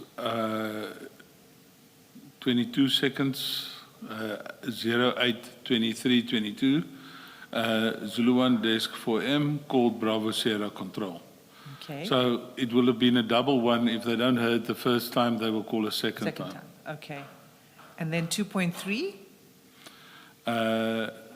At 08:23:28, Bravo Sierra 12 said controller, Bravo Sierra 12, good morning. So is now this the response of? He's now responding to their call, yes. Okay. And then at 2.4? That is at 08:23:33 seconds AM, Zulu 1, desk 4M, said, Eriton, are you going Eriton? 2.5? At 08:23:39 seconds, Bravo Sierra 12 said positive control. What does that mean? In other words, it's positive that he is going to Eriton. Answering them, are you going to Eriton in 2.4? Say positive control. In other words, he's going to Eriton. Okay, and 2.6? 2.6 said Nasrek Road next to Shell Garage. You will find Chris, stand by. Okay. You will find Chris from trucking hijacking occurred at the Shell Garage. Contact number Chris 072 132 9663 IR 114 1809. Okay, I mean, it's talking about a hijacking at Shell Garage, is that correct? It seems to look like that, yes. Do you think, does this have to do with the incident we're concerned about, the Eriton incident? I'm not sure, but there was issues, if my memory serves me well, that I think the people at Scania then started phoning the police to say that there might be a truck hijacking because of the people following the truck. So this would have been at the time when they were en route To Eersterust. to Eriton. Yes, ma'am. I see. Commissioner, Okay. sorry. So this is taking place at roughly 8:20 in the morning, 8:23, 42 8:23 in the morning. Okay. If you can just then pick it up again at 2.13. 2.13, that would be at 10:13 and 20 seconds AM. Bravo Sierra 12 said, yes, controller. Can they have permission with Bravo Sierra Jock? And do you know what that's about? The Jock is the Joint Operations Center, so they wanted to make a report to Jock, and if one person needs to speak to another, the control center needs to be asked for permission. Okay. So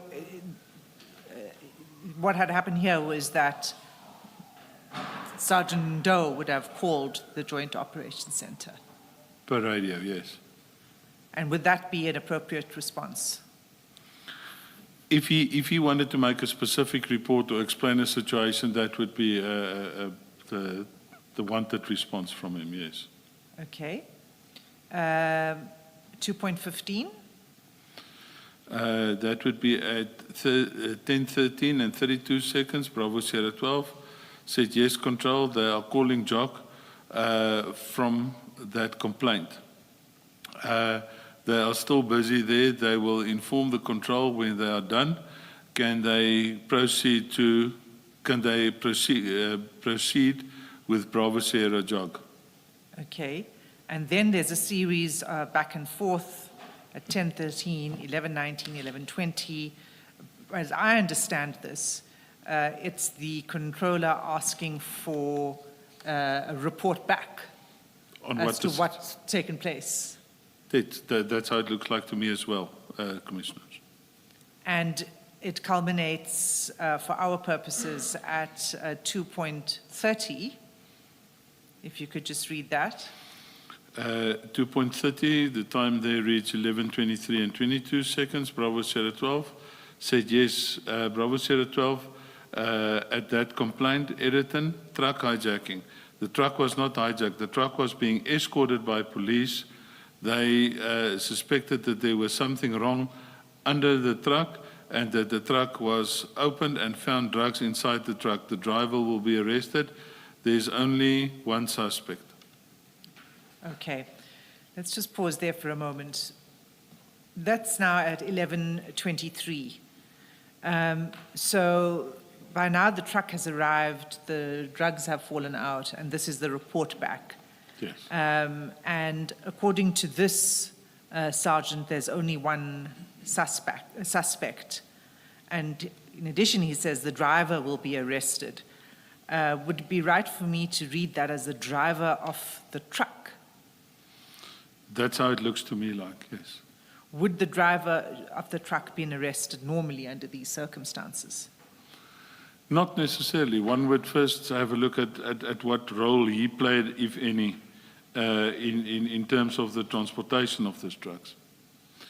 But I think that report, if I read through the report, seemingly Bravo Sierra 12 had an interview with these people that were following the truck from from Rudekop to Eriton. And that was what they told him, that it's not a truck hijacking, but that they have discovered drugs and that they're going to arrest the driver. They meaning, the deduction I'm making, it would be Traffic Officer Mashaba. The driver of the truck was not arrested, as we came to learn, isn't that so? That's correct, Commissioners. Can you explain why? So you've said that normally the driver would not be arrested. I mean, I'm asking this because you've got a vehicle, you now have established that there's drugs on the vehicle, maybe the driver shouldn't be arrested, but the driver would be questioned. Definitely questioned, not necessarily arrested. And was the driver questioned? To my knowledge, yes, he was. There should be a statement from him in the docket as well.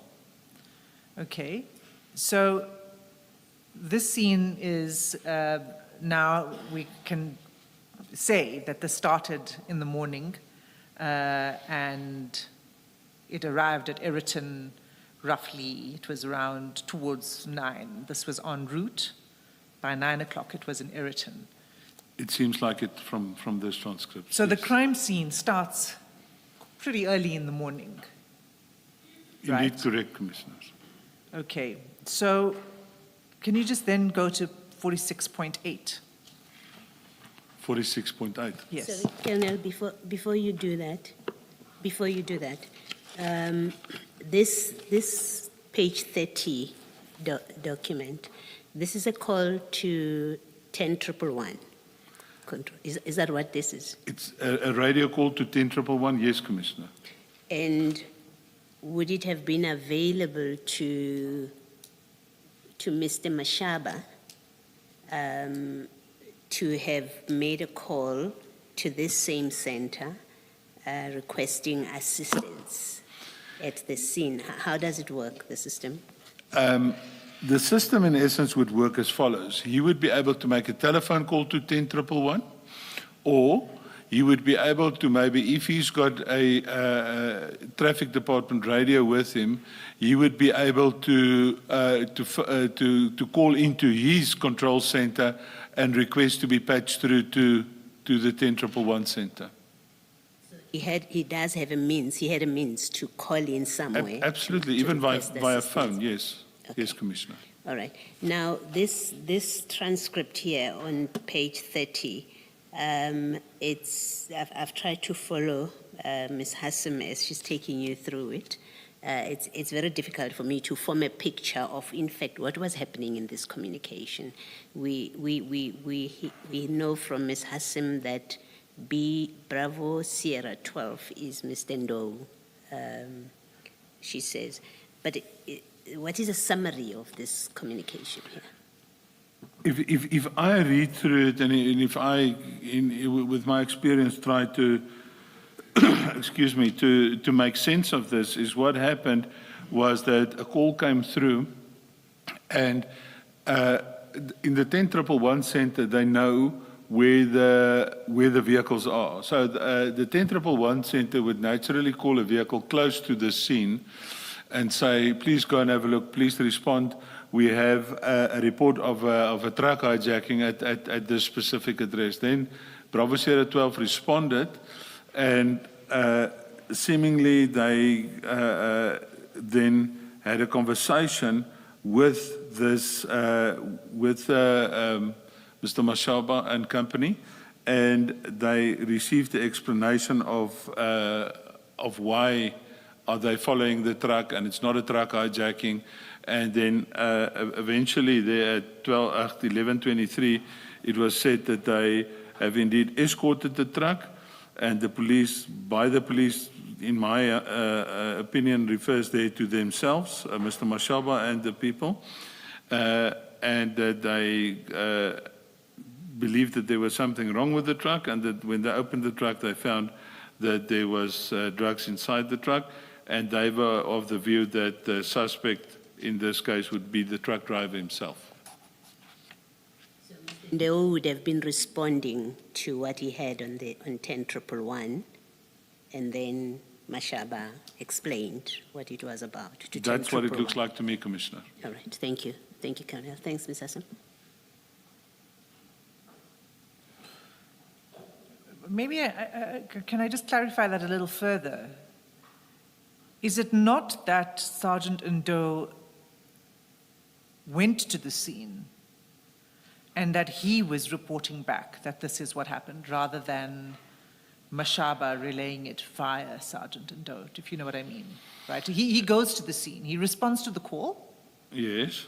He goes to the scene, he calls Jock, so he calls for reinforcements.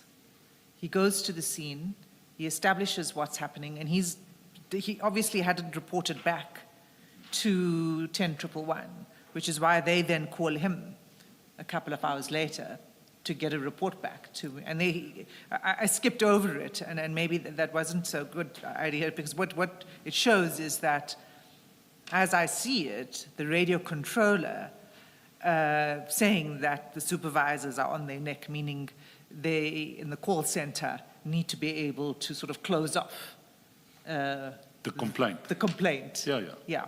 So they call back to him to get a report back, and then he reports back with what he says at 2.30, paragraph 2.30. If I read this thing, it's clear to me, in my opinion, that Sergeant Ndau must have interviewed people to establish what exactly was going on. Yes. Okay. Thank you.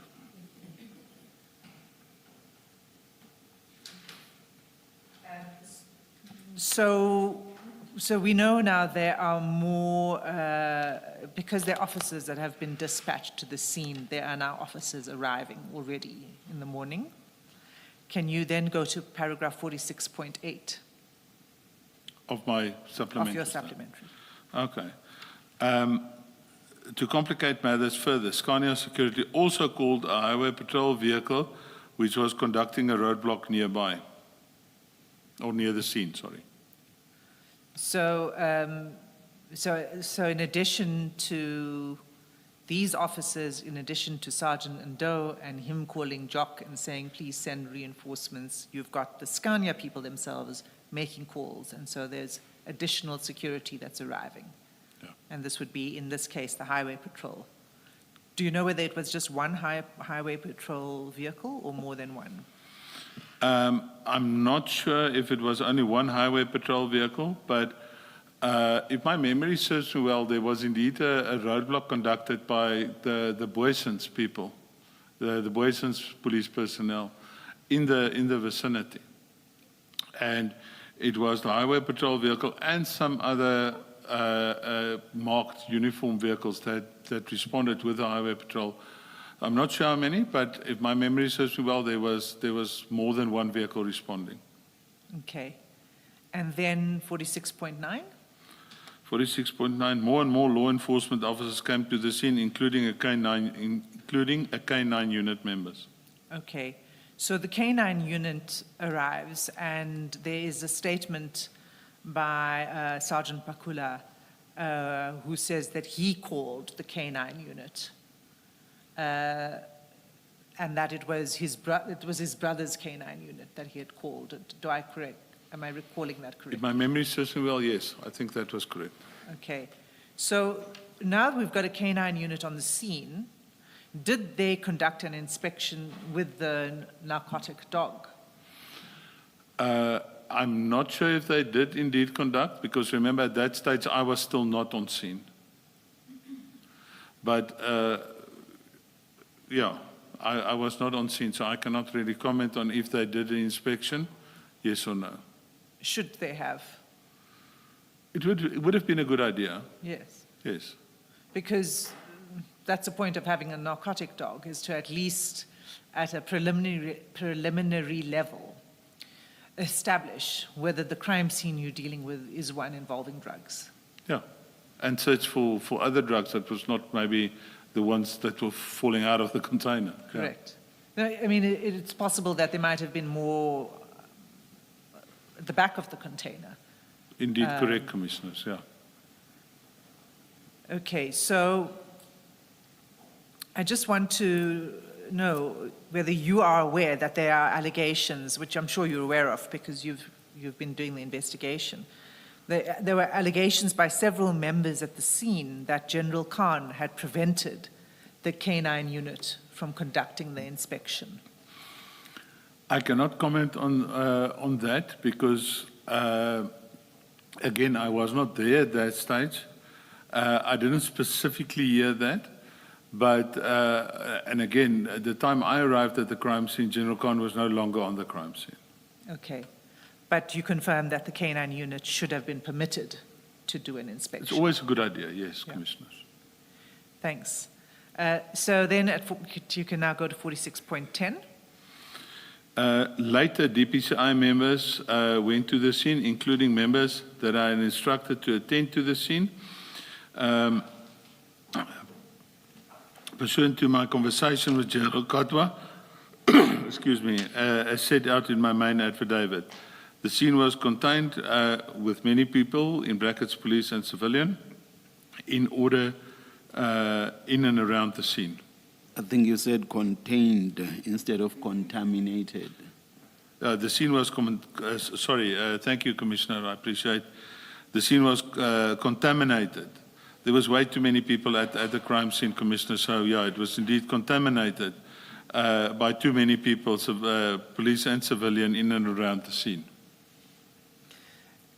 Okay, so you say pursuant to your conversation with General Kadwa, he instructed you to attend the scene. It was General Kadwa who instructed you to attend the scene. Commissioners, that's indeed correct. He phoned me. My original statement also indicated that he phoned me around 11 o'clock to indicate that there was a major drug crime scene that he wanted me and my team to attend to. And as I indicated in my original statement, I was then en route to a meeting in Midrand. I informed him of such, and I then gave my 2IC at the time he was Lieutenant Colonel Ludik. I gave him an instruction to phone the general, get the details, and activate the standby section of the SUNEP team at that stage. We'll come back to that. Thank you, to your arrival and the call. I just for now want to establish that it was General Kadwa, and it was General Khan who called General Kadwa to the scene in the first place. I was informed like that by General Kadwa, yes. Okay, thank you. So you say then the scene was contaminated with many people, and you say police and civilians. How is it that civilians would have access to a crime scene? Was it not cordoned off? A very small portion of, when I arrived, a very small portion of the scene was cordoned off. So the only piece that was cordoned off was the black bakkie standing next to the truck with the container on the back. That was the only portion that was cordoned off. But it is advisable to make quite a substantial cordoning around a scene like that. In fact, if I could take you to the national instruction, which is included in the exhibit file, Chair, it's CJC 219.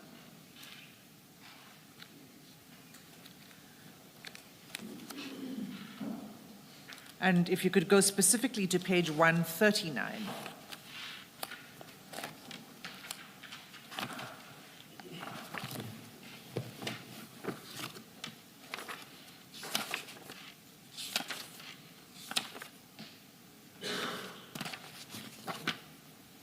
I am there. This is under a section of the national instruction called the controlling phase, and what the first responders should do. But 11 subsection 3 says that the first responder must secure and protect the crime scene by A, establishing an inner cordon around the perimeter of the crime scene, as well as an outer cordon around the inner cordon to enable members to perform their tasks within the inner cordon. Now, can you just put, because this crime scene has, as I understand it, the immediate crime scene is where the drugs fall off the container. Indeed, Commissioners. And then there's a whole area around it, including the truck itself and the immediate vicinity, the outside the warehouse. That would be also need to be cordoned off. Can you help us to understand whether this was complied with, an inner and an outer cordon? To an extent, the inner cordon was complied with, but the outer cordon definitely not. What would have been the outer cordon? As I indicated, Commissioners, the outer cordon would be a little bit of a wider area because it's like certain people with specific taskings would be allowed in the inner cordon, whereas other people with other taskings, maybe just taking statements and the like, would be in the outer cordon. So, in fact, maybe what would help is if we look at the sketch plan Yes. of the scene. Let's have a look at that. And it's attached to Officer Wood's statement. So that would be CJC 207.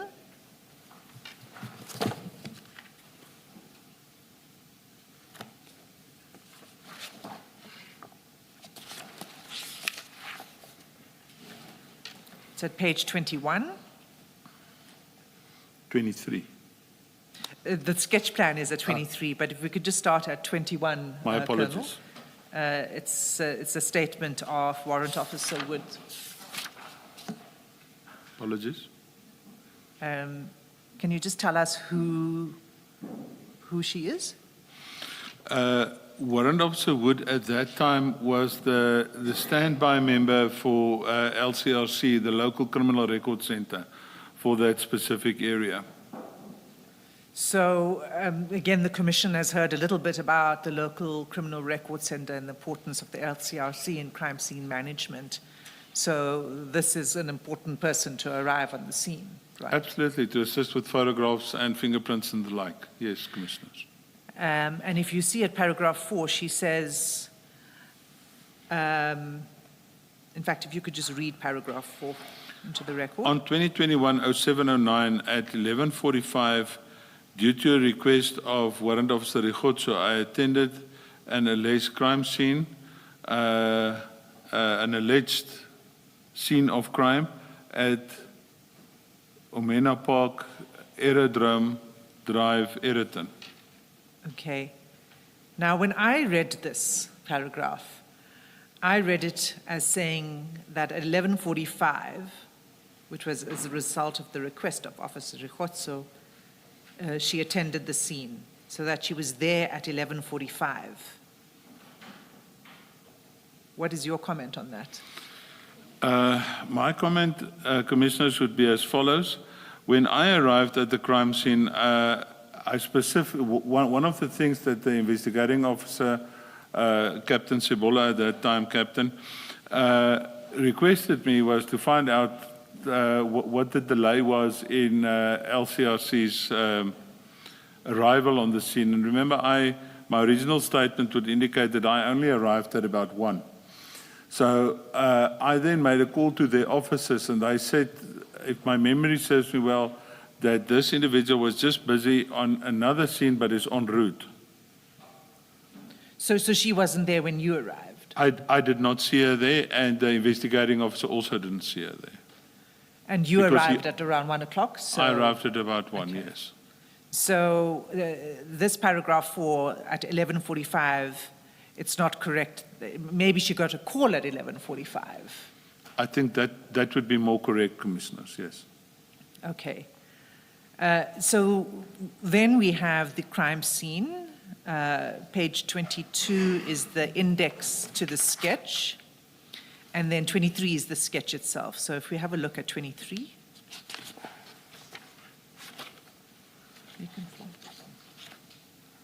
All right. What are we looking at here, Colonel? This would have been the crime sketch of the crime scene at the time when Warrant Officer Wood was on the crime scene and what she has observed. And we see in the sketch the alphabets A, B, C, D, E, etc. Can you just tell us from the sketch which is the actual container, the truck with the drugs? That would be A, Commissioners. And what is B? B would be the black bakkie, Commissioners.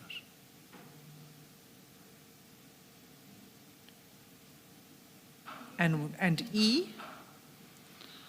E would be one of the vehicles, I think that was Pakula's vehicle, if my memory serves me well. It was a red Kia.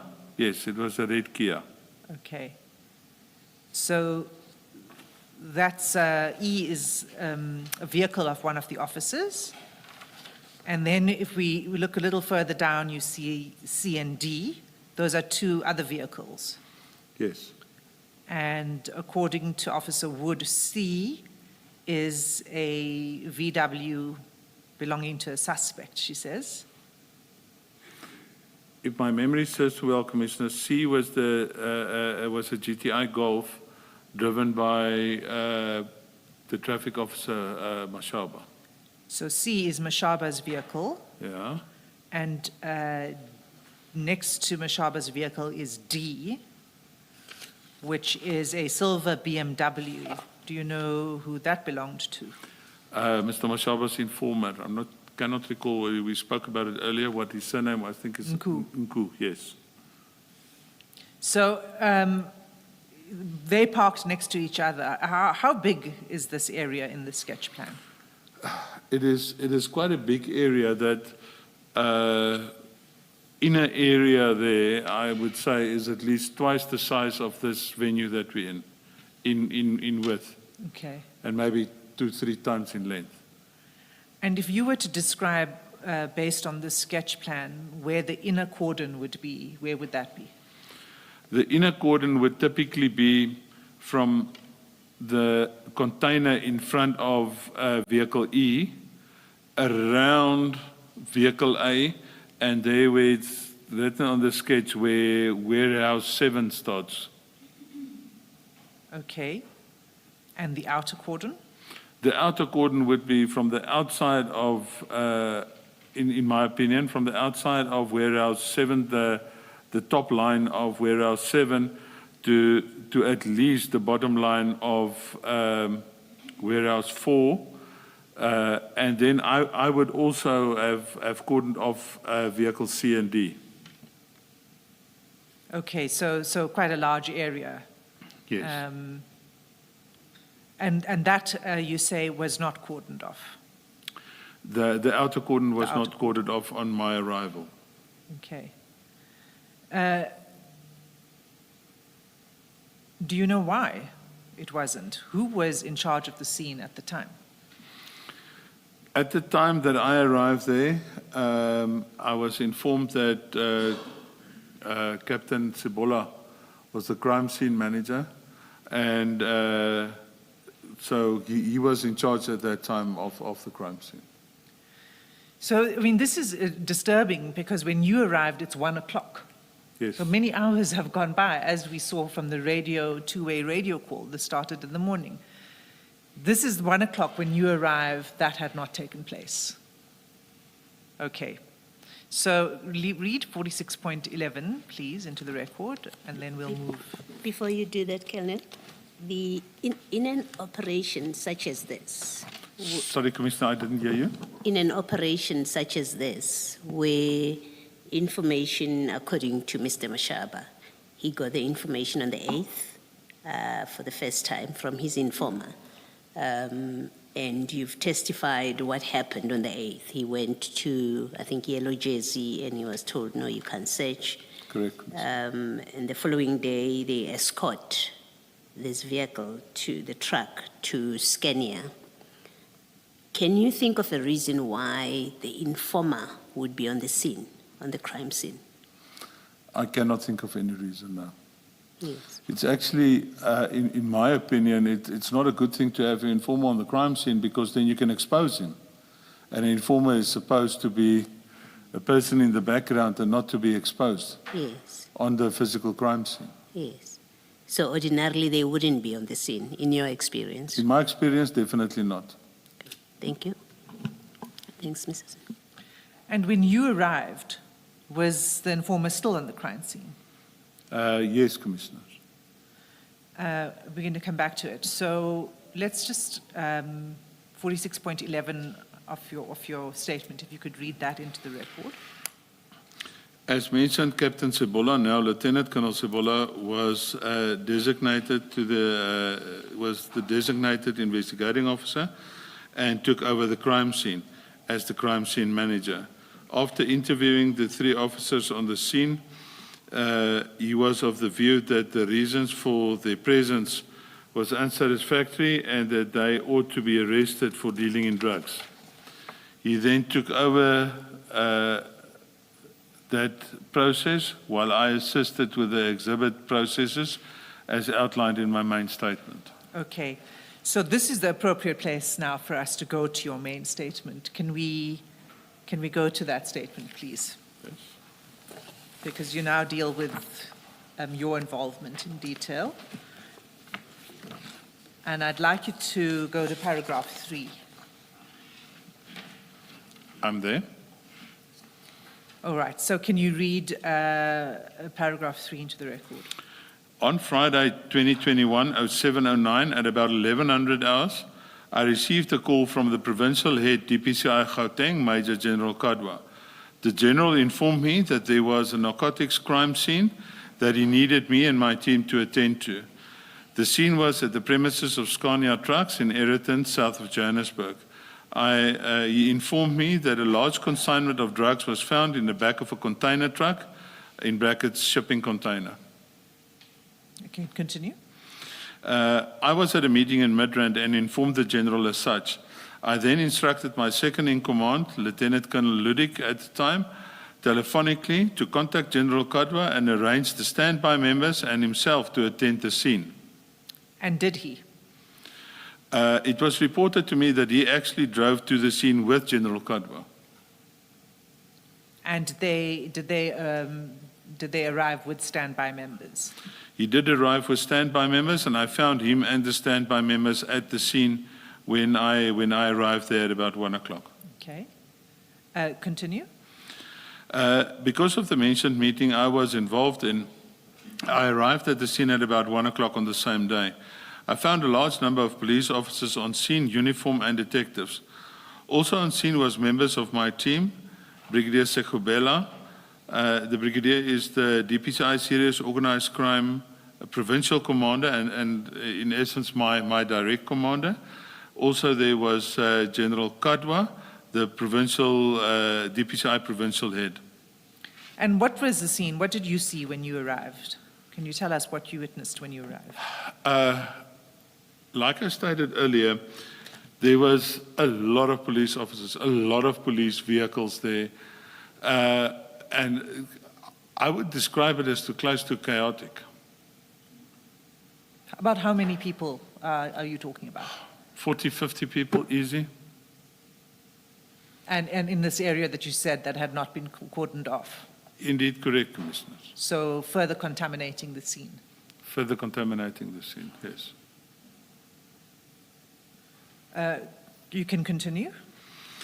I approached Lieutenant Colonel Ludik, who briefed me on the situation of the scene, and he also indicated to me in my absence he appointed Captain Sebola, now Lieutenant Colonel, as the investigating officer. I approached Captain Sebola as the arrangement is that the investigating officer on scene is the scene manager, and I offered my assistance and help to him. Okay, and let's pause you there for a moment. Why did Lieutenant Colonel Ludik delegate the scene to Captain Sebola? You had given him an instruction to go and attend and manage the scene, right? Indeed. But he was not an investigating officer. He was not the... We sort of make turns on who's the next investigating officer. And this time the coin fell with Captain Sebola at the time. Okay. So he is instructed by Colonel Ludik. In my absence, Colonel Ludik was at that stage my second in command of the team. So he instructed Captain Sebola to be the investigating officer. Okay. And do you know what time they had arrived on the scene? I am not sure, Commissioners. It would probably be in their statements. Okay. So, but certainly by the time you arrive at 1 o'clock, it's chaotic. I can describe it as such, Commissioner. All right. Can you continue with paragraph 7? And we'll take that slowly, but if you could just Okay. start reading that into the record. Maybe before you do that, Colonel, how does it work? We know Mr. Mashaba is from traffic, he's chief of traffic. And I think, and then he's called his people. In my understanding, all of them are SAPS, not DPCI. And I think elsewhere, either in your statement, you are repeating what someone said, that Boysons, SAPS Boysons were there. How does it work that this becomes a DPCI scene, as we see with Cibola, when in fact the original finder, if for lack of a better word, the original finder of the drugs is traffic, but there's also SAPS by the time you get your call from General Kadwa. How does that work? Commissioner, as I indicated earlier, the issue is that when it comes to these size of drug consignments, it is clearly a transnational or even trans-international trafficking of illicit narcotics that's taking place. So that's why the DPCI would typically take over such an investigation. Because we have a bigger footprint, and as I indicated earlier, our national coordinator also deals with law enforcement agencies outside of our borders. So that's why it would typically be a DPCI matter, Commissioner. And is that a common understanding within law enforcement? Yes, Commissioner. So Chief Mashaba, if he knows anything about drug enforcement, he would have known that this is a DPCI matter and would have contacted DPCI. Does it follow necessarily? In my opinion, he should have known as a senior member. Yes, Commissioner. Yes, that this is a DPCI mandate matter. Yes, Commissioner. Thank you. Thank you, Colonel. Paragraph 7. Paragraph 7. Captain Sebola indicated to me that he requested me to assist with the following issues. Point 1, he complained that there were too many people within the crime scene. I instructed some of my team members to cordon the immediate area around the vehicles involved, the truck with the container, and the vehicles on which the exhibits was loaded onto. Non-essential personnel were moved outside the cordoned area. Okay, so is this now where you establish the outer The cordon? outer cordon, yes. Why did it require you to arrive on the scene to do this if Captain Sebola was in charge? Captain Sebola, one must understand, as I mentioned, Commissioners, it was a chaotic scene, and I think he was more concerned with safeguarding the exhibits as our protocols needs us to do. The exhibits and the suspects, he was concentrating on that, and that's why I think he initially left the outer cordon not to be done.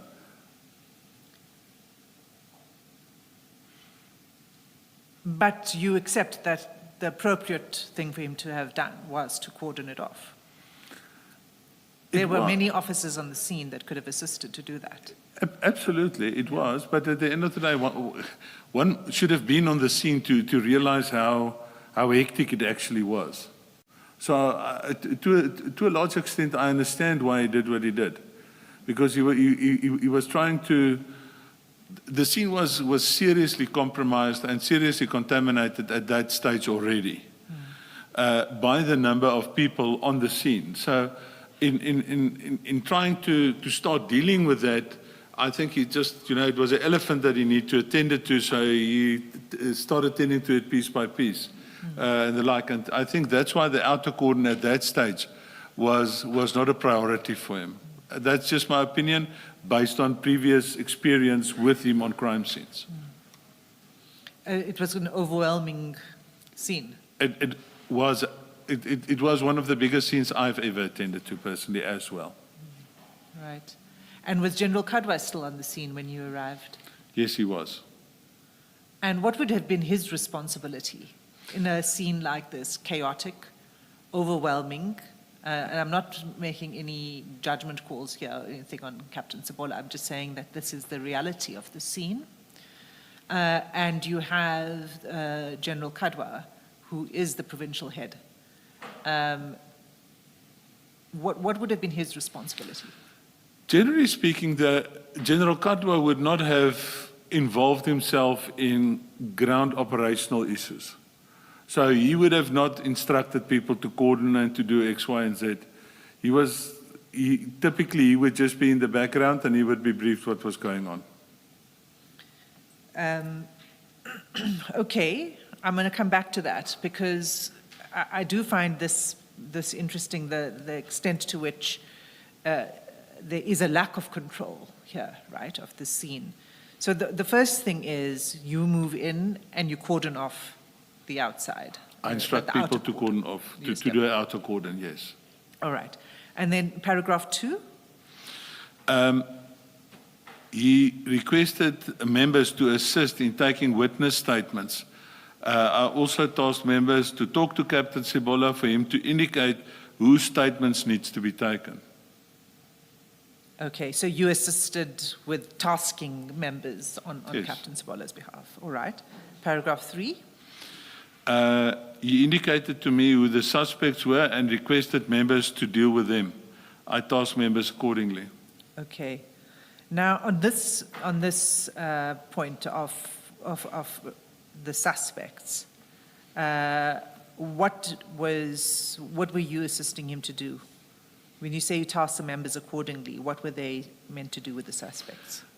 Start interviewing the suspects, start taking their warning statements to get a better gist of the crime scene and their role on the crime scene. And that would have been, who were the suspects? Mr. Mashaba, Mr. Ndau, Pakula, and I cannot now remember the fourth one, but they were four suspects, commissioners. Was it not the informant? That was Nku.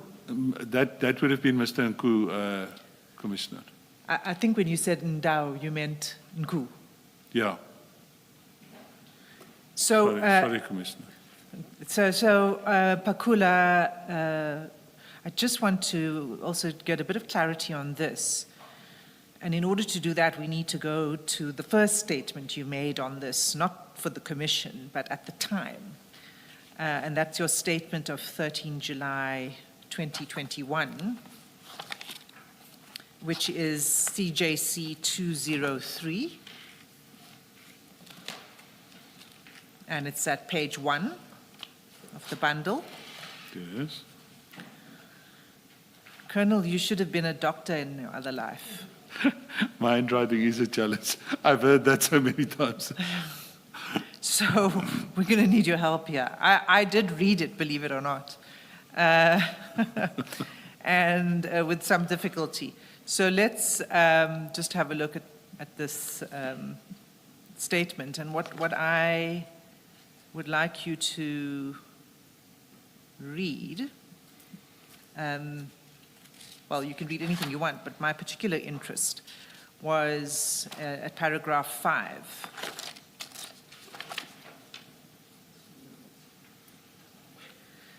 Could you read that into the record for the commission?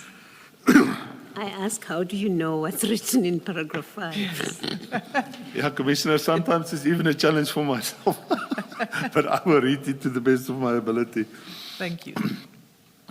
I was assisting with the general working on the scene when I was introduced to Colonel Sipungu as being the commander of Warrant Officer Pakula, a member of the National Investigation Unit based in Pretoria. Warrant Officer Pakula was one of the persons placed under arrest. I then, in the presence of General Kadwa, I asked Colonel Sipungu if he was aware of the operation that his member was conducting. He indicated that he is actually on leave, but received a message from his member, Warrant Officer Pakula, at 0827 that he, Warrant Officer Pakula, was following up on drug-related information. He also offered to show me The message. to show us the message. I left the colonel and continued with my duties, and I recall that I now I have a Relayed. challenge.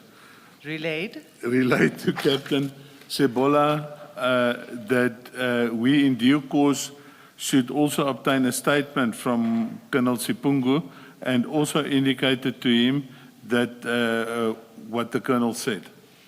Okay. So, when Officer Pakula, before Officer Pakula, what this says is that before Officer Pakula arrived on the scene, he did call his commander. That's what's indicated to me, yes. Okay. And he and informed his commander, and as I understand it, but correct me if I'm wrong, whose Colonel Sipungu did not object to him attending to the scene. It didn't look like that. Colonel Sipungu, as I remember correctly and as I stated here, was on leave at the time. So Pakula should have informed whoever was acting in Sipungu's place, but that is just my view of this. But even though he was on leave, he came to the scene, Colonel Sipungu. That's correct, Commissioner. Is that normal? No, that's not normal. If you're on leave, you're on leave. You're not supposed to involve yourself with official duties when you're on leave. So you then inform Captain Sebola of this conversation, and you say to him, this is what was told to you, and that a statement should be taken from Colonel Sipungu. That is indeed correct, Commissioner. Okay. And do you know whether that statement was taken at the time? I think it was taken later, but I cannot confirm that. Okay. Let's move to paragraph 4. 7.4 of your statement. We're back to your statement, sorry. Okay. He requested members to deal with the exhibits. I then, and this I remember specifically because there was an issue later. I specifically tasked Captain Norkia and Warrant Officer Morris to deal with the issue of the exhibits, the safeguarding, counting, and general handling of the exhibits. Okay. I want to deal with this exhibits and the counting and in a bit more detail. So I'm going to come back to it. Can you first read in paragraph 5 before I come back to paragraph 4? He asked me to contact FSL and LCRC to assist with the handling of the exhibits and the photographing thereof at the scene. I adhered to the request. Forensic Science Laboratory indicated that they were not able to assist as they were running on skeleton staff because of COVID, and also had a problem with storage space. LCRC was busy at another scene, arriving a little bit later, and dealt with the photographing of the scene and the exhibits and the leftovers, in inverted commas, of the black carry bags, as well as that was handed to the LCRC member for DNA and fingerprint analysis. Okay, so just on this point 5, we saw in the Port Shepstone case a similar thing. It was a chaotic scene. Indeed. There was contamination. It destroys the integrity of the evidence, right? Yes. The second parallel here is, like in Port Shepstone, the lab didn't have space storage space to Yes. take the drugs. Yes, Commissioner. What is the problem here? Why does the lab not have sufficient storage space?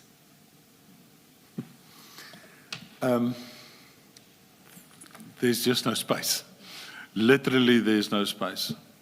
Because of the number of Exhibits that Exhibits. is being stored there, and it also reverts back to the prior thing that I said in terms of the legislation, where we currently keep exhibits, have to keep exhibits for way too long. And one runs out of space. And there aren't that many labs in the area, I suppose. There's in Gauteng, there's one, excuse me, there's one lab in Pretoria. That's the main forensic lab. And I know there's one in Cape Town. There used to be one in KZN as well. But the one in KZN got damaged. It had serious flood damage. So exhibits at that time were no longer going there. Is that the one in Amanzimtoti? That's correct, Commissioners. So there's just one lab, and that's in Pretoria. And then there's one in Cape Town. In Gauteng, I mean, there's just In one. Gauteng, just the one in In Pretoria. Pretoria East, in Silverton. Yes, Silverton, that's correct, yes. And so you say that they aren't able to assist. So we'll come to then what happens with the exhibits. But the second thing that you say is when you arrived, the LCRC was still not there. At what time did, and the officer, the member, LCRC member we know now is Officer Wood. What time did she arrive? Excuse me, Commissioners. I do not have the specific time that she arrived, but obviously when she arrived, she would have started to take photographs. Let's have a look at the photographs that you provided. Of photographs that I provided Yes. with her taking photographs. Correct. Yes, Commissioners. Let's go to, well, let's start at page 9. We saw these earlier this morning.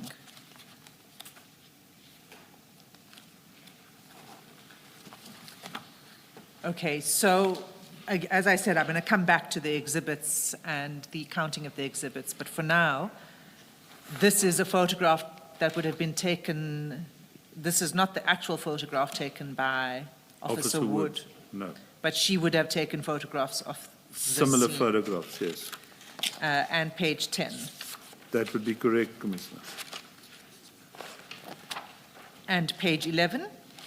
Page 11, Can you tell us who are the people in this photograph to start with? I'm trying to see, I cannot recall who's the person with the orange jacket.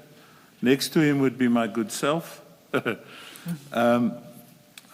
also do not know who's the person here with the back to us. And the person, last person there looks like, or the second last person, that looks like Warrant Officer Woods. The next photo will show us better. And But then, before we move up to the next photo, this looks like it's at night time. indeed correct, Commissioners. One should just bear in mind that around 5:30 in winter, it becomes dark. Okay, it's already getting dark. Indeed, Commissioners. What are the bags that are being handled by the officers? These are the bags that the remainders of the black bags that we saw in the earlier photographs. The remainder of the black bags was put in these evidence bags, and she was busy photographing the remainders of the black bags. As I indicated, it was given to her on the scene, but she would photograph it before she leaves with it to go and check for DNA and fingerprints in and outside these bags. Okay, so if we look at page 12, That would be Officer Woods taking the photographs of these bags to if I have a look at the picture as it lies in front of me, to the far right. And I see now the person there to the far left, that looks like Captain Norkia. to the far left in the With his orange- No, back towards the photographer this side. I see. Right next to the bags on the left-hand side, right opposite Officer Woods. I'm not sure I follow exactly. Is it the person, there's a person with a long coat? The person with the long coat looks like Brigadier Sekobela, my direct commander, and then just in front of her, In to front her of her. left-hand side, that would have been Captain Norkia. Okay. And finally, page 13, who are, well, we can see Officer Wood still taking photographs. Officer Wood still taking photographs. That looks like these would have been two members from my team. They're definitely busy with completing registers there for the official dotting down of the issues of the details of these evidence bags. Maybe assisting Morris and Norkia. Okay. All right, so, and now this is after dark. This is now seriously after dark. Yes, Commissioners. Can we take a step back and now deal with the exhibits and the handling of the exhibits? You said that you had instructed, you assisted Captain Sabola by instructing Norkia and Morris. Captain Norkia and Warrant Officer Morris. That's correct, Commissioner. Okay, now to do what? To count? To do what exactly? All the bags, these drugs, these bricks, are they still in the black wrappings? They're still in the black wrappings. In the canvas bags? Yes. Right. If I can take you back, where's the photographs that we just had? If you go back to photograph 4.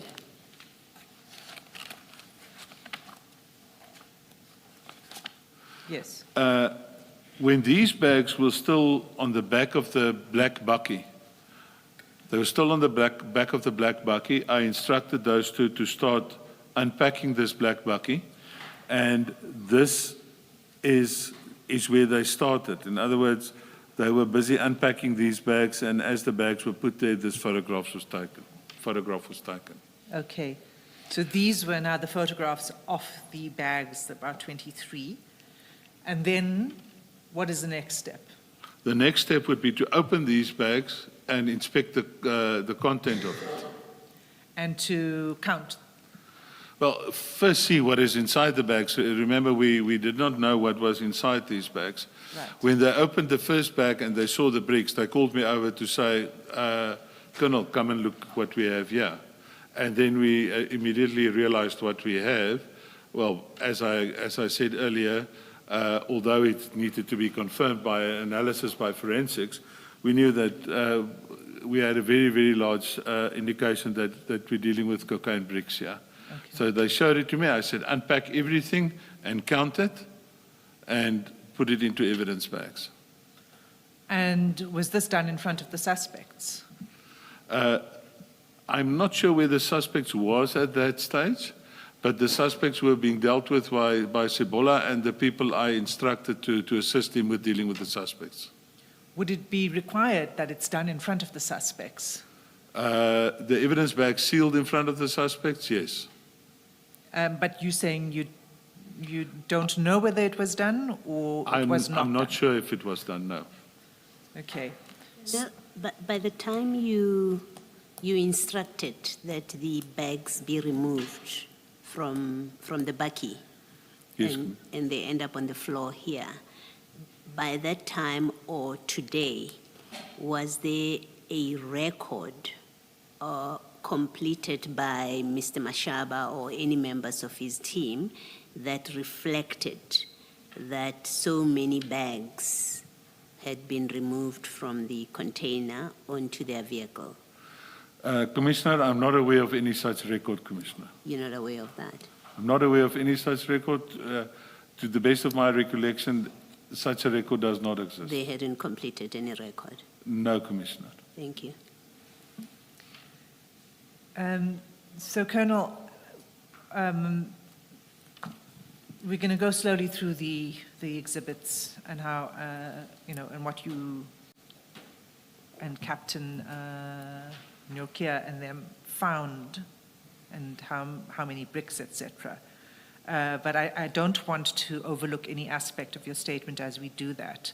So can you just read in paragraph 8 and 9 before I ask my next questions? I generally assisted and supported Captain Sebola and other team members with their duties on the crime scene. I was happy with the way in which Captain Sebola dealt with the issue of the crime scene management. Although the scene was already seriously compromised, we dealt with it to the best of our ability. I also attended to all immediate reports that needed to be submitted.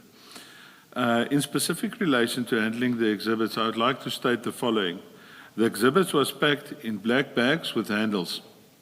The 2 members who I assigned to deal with the exhibits, as mentioned supra, opened these bags and showed me that it contained bricks.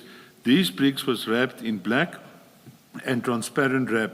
Out of experience, the team believed this bricks to contain cocaine. In brackets, this, however, would only be confirmed by forensic science laboratories analysis and weighed plus minus 1 kilogram per brick.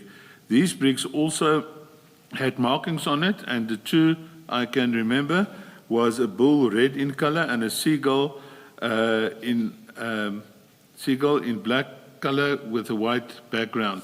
These bricks was packed out, counted and photographed. The count came to 715 in total.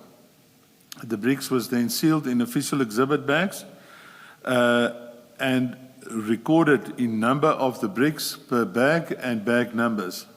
These exhibit bags have specific and unique serial numbers as well. I assisted Captain Sebola to make arrangements for the exhibits to be transported to Boyson's SAPS as the crime scene was in their area.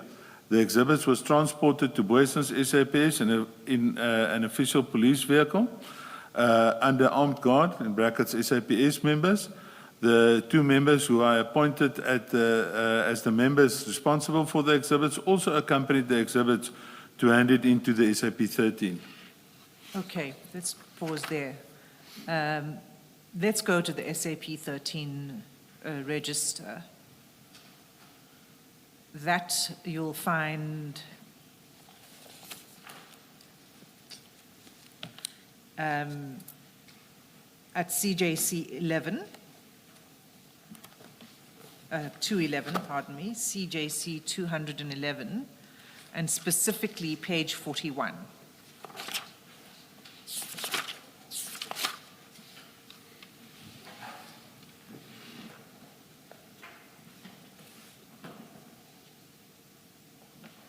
Have you got it, Colonel? I have, sorry.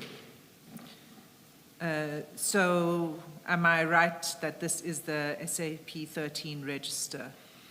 This is definitely SAP 13 register. And we see on the left-hand column on that page the date 9 July 2021. Right? Yes, ma'am. And then and then it says which station in the second column. And it lists the crime, dealing in drugs. Correct, Commissioner. And then the third column is the column that describes the exhibits that are booked in to the register. Indeed, correct. And it starts at 3.1. Correct.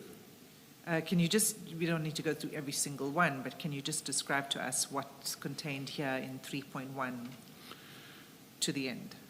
3.1 describes 1, in brackets 1, times sealed bag with serial number PAB 000297151 containing 18 times 1 kilogram bricks. I can't read that word, suspected cocaine. Possible suspected cocaine. Right, so that's 3.1. So each entry, if we look down that column, it goes all the way to 3.49. There's one page duplicated.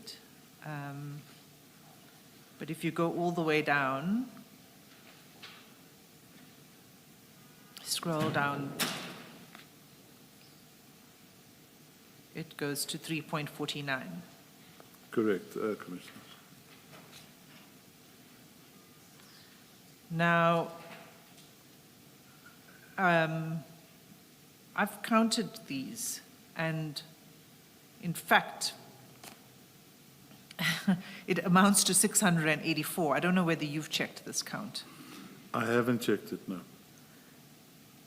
It amounts to 684 bricks. A total 684 bricks. But I think the reason for that is if you look at 3.12,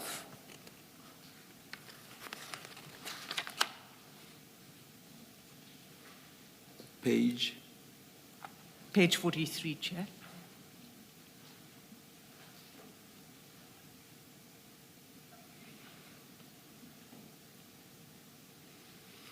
Yeah, they didn't write in the number of bricks. Correct.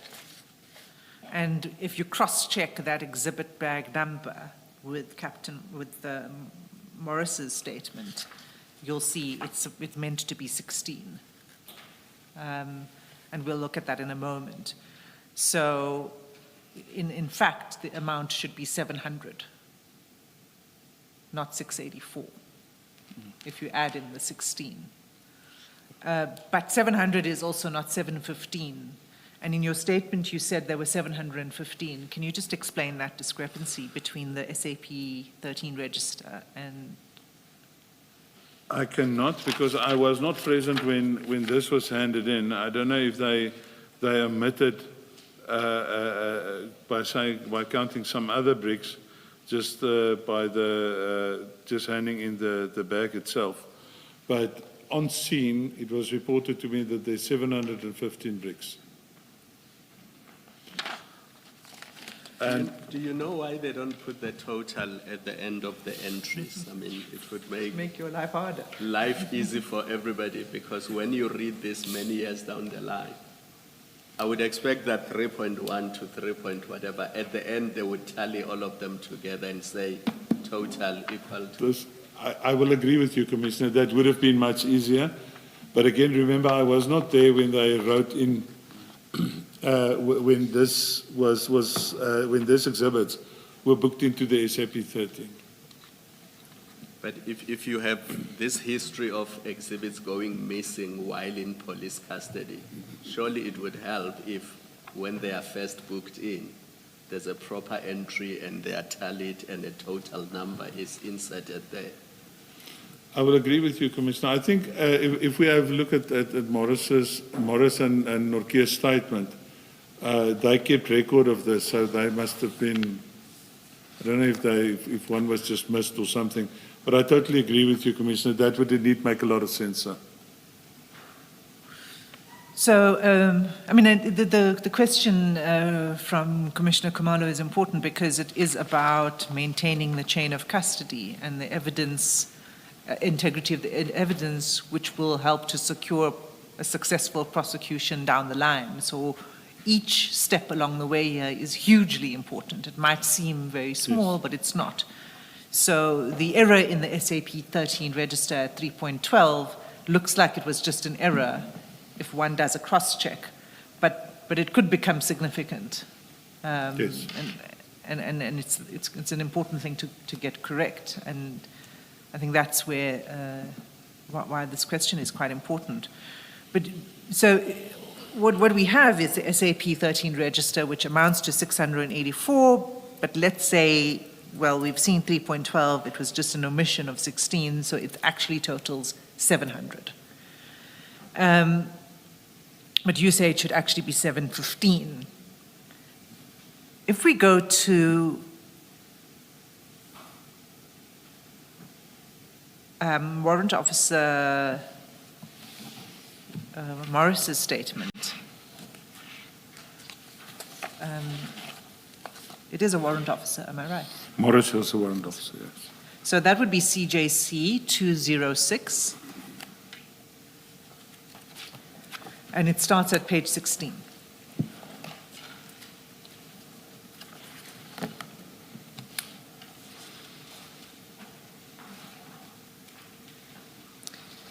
And the relevant part for us,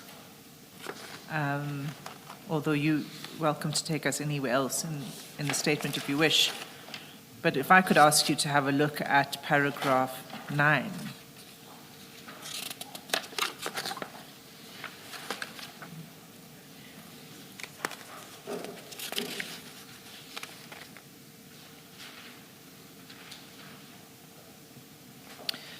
In fact, the first thing I should probably do is explain my own thinking. So, the SAP 13 register, you don't need to go back there because there's a lot of flipping of pages. But that 3.12, the exhibit number, was 296842. 296842. And if you look at paragraph 9 of Morris's statement, from the 6th sports bag, the second entry, you'll see 296842. Yes, Exhibit number. And it says 16 packages. 16 packages. Yeah. So I'm just explaining to you where I got the number 16 from, because that's the same exhibit number, and that's the 16 that had been omitted, right? Okay. So here in paragraph 9, what is Officer Morris describing? Officer Morris is describing how many of those blocks were packed into a specific unique forensic bag with a specific unique serial number. And then later, that was 14. Yeah, that was what he describes in paragraph 9. Right. Now, on my count, that adds up to 700, not 715. Okay.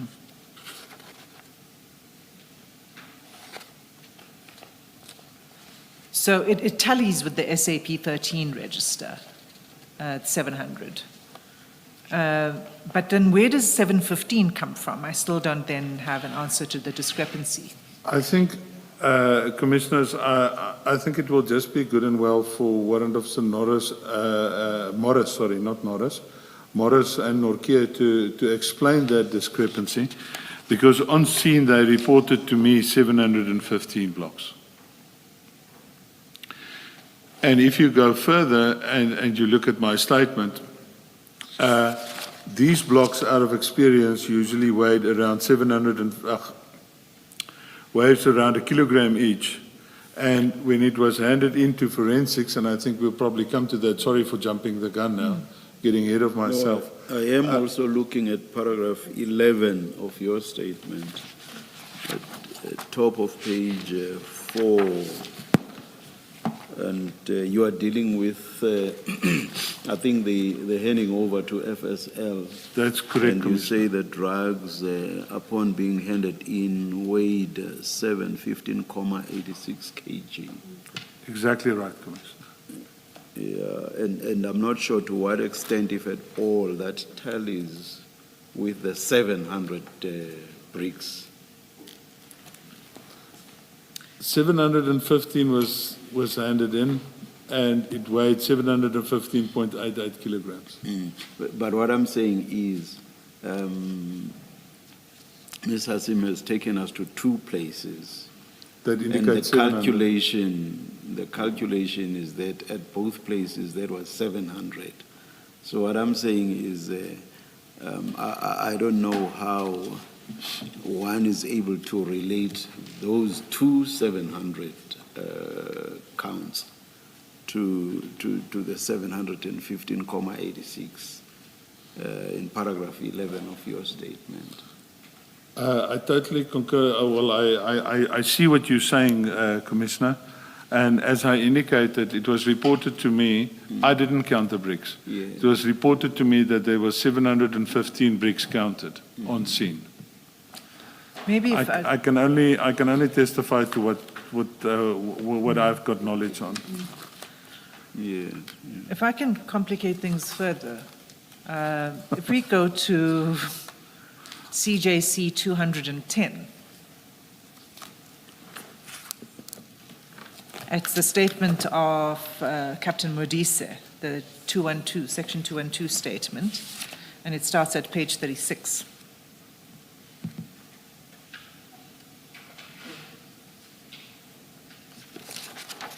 Okay.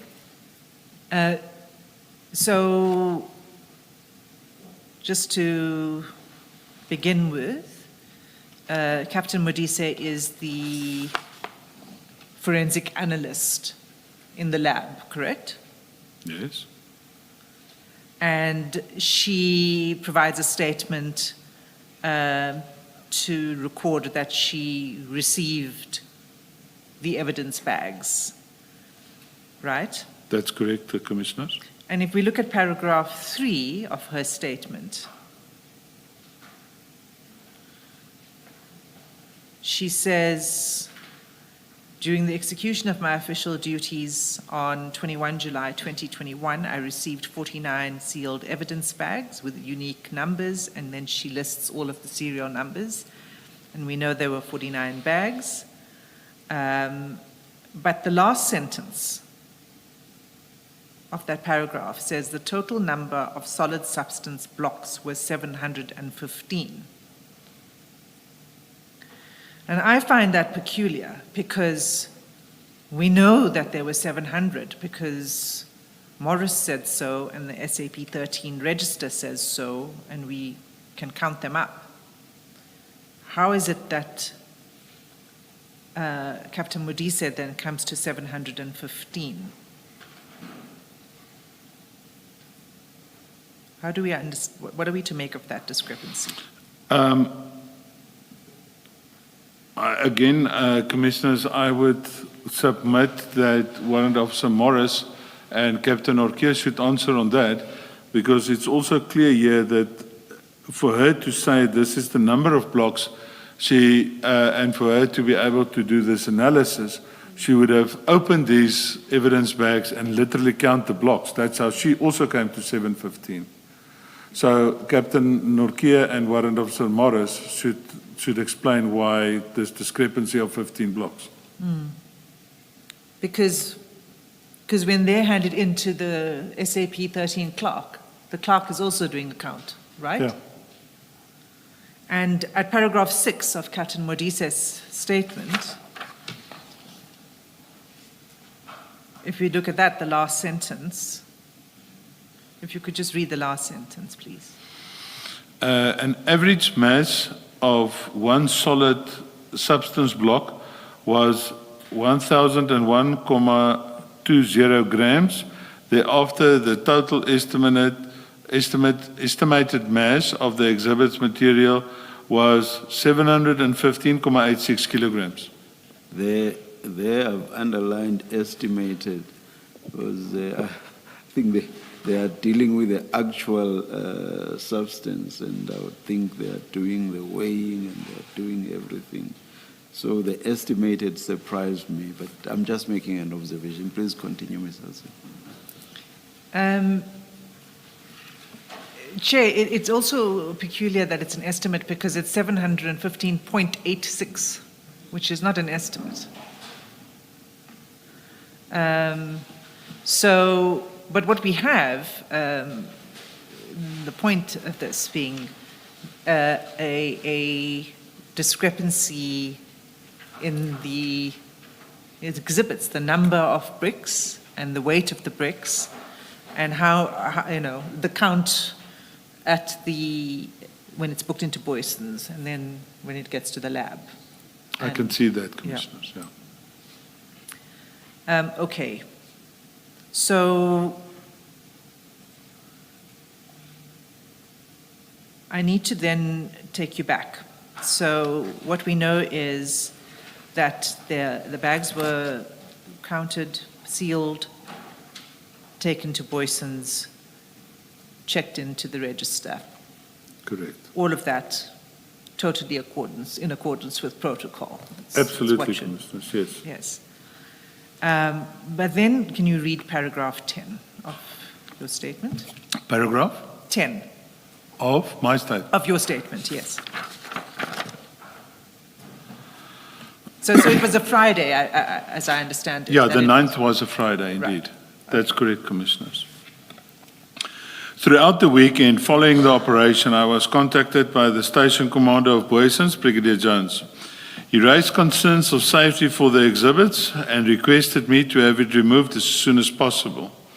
On Monday, 2021, 07/12, I phoned FSL again and requested if they could take in the exhibits. They still were not able to assist with the storage of the exhibits. As Captain Cebola was busy with the case docket at court, I continued to assist with the matter concerning the exhibits.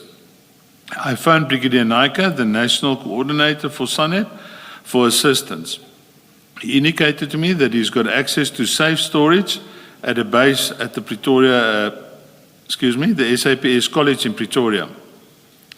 I arranged members of my team, including the two that were dealing with the exhibits from the outset, to meet me at Boysons SAPS.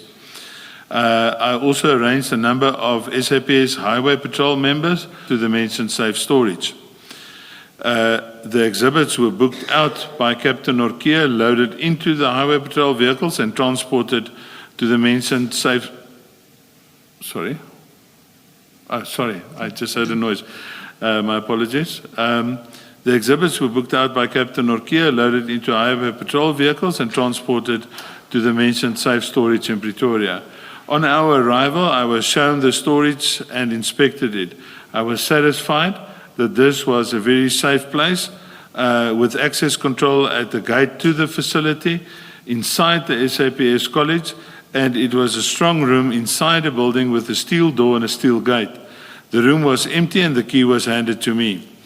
We unloaded the exhibits into the strong room, locked the gate and the door, and I handed the keys to Captain Norkia with the instruction to see to it that the exhibits be moved to FSL as soon as they were ready to receive it.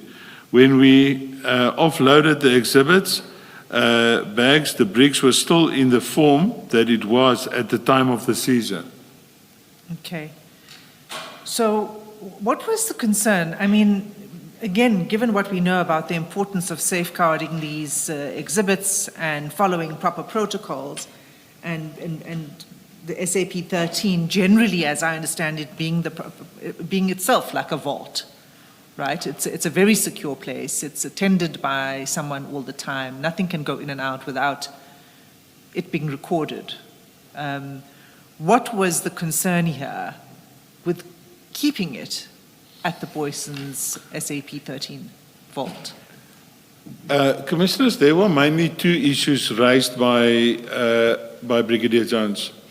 He firstly indicated to me that this arrest of these four people drew a lot of attention, and there was more than usual, actually he called it a large number of visitors there throughout the weekend.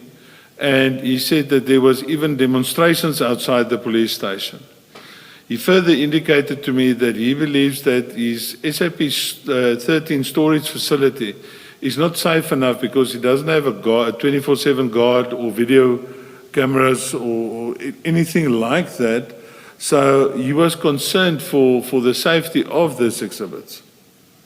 And, you know, at that stage I had to try and mitigate the safety of these exhibits, because if something would have happened to these exhibits, he would have turned around and said, I told Stein to make a plan, and now he's not making a plan, and now there's a trouble. So that's when I stepped in and made alternative arrangements in an effort, as I indicated, to try and mitigate the safety of these exhibits. And was his concern that the protesters might try to, was his concern that the suspects might have a hand in the disappearance of the drugs?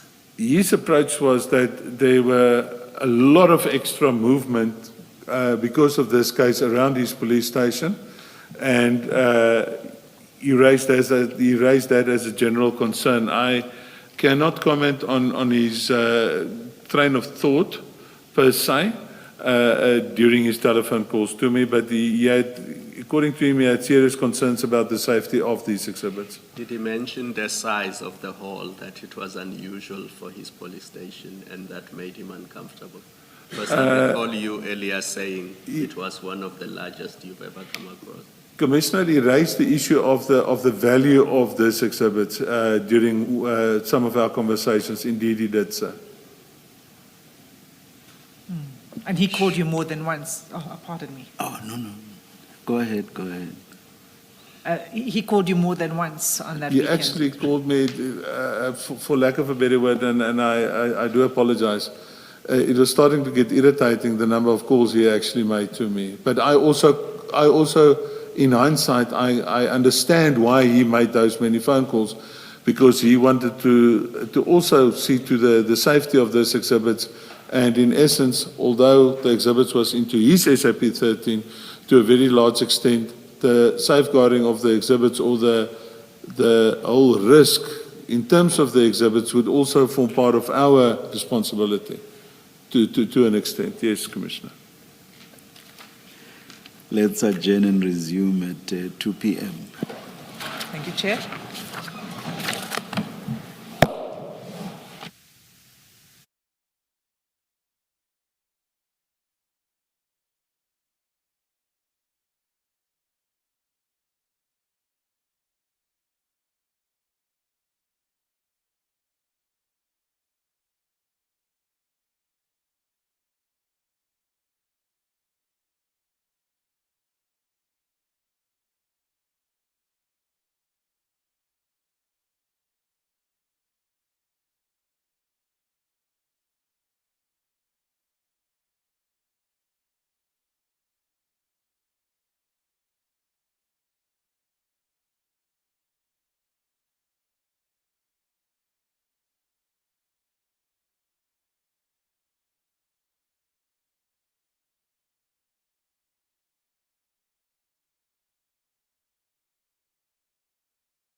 All rise.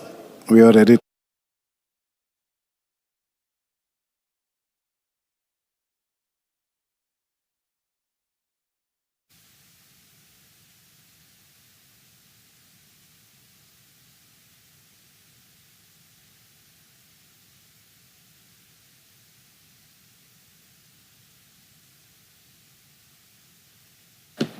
Yes, Ms. Hassan.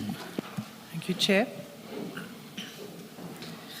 So, Colonel, we were dealing with the number of bricks and the weight and all of that of the drugs, and we were last looking at the statement of Captain Modise, the forensic analyst. Just continuing on that, in that same vein, could we just have a look, please, at CJC 211? It's at page 38.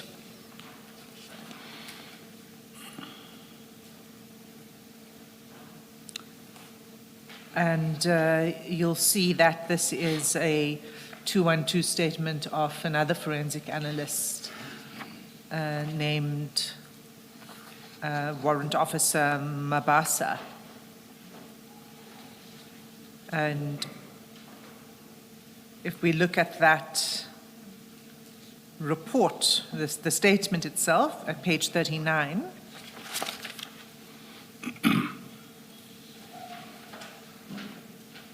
and if we look specifically at paragraph 3, she says, during the execution of my official duties, 10 August 2021, I received one sealed evidence bag with number, and she gives the number, and she says it contained an amount of solid substance wrapped in plastic and adhesive tape. And then at paragraph 6, she determined that it is cocaine and that it weighs 1 kg. Can you explain how this one extra brick of cocaine arrived at the lab? Commissioners, yes.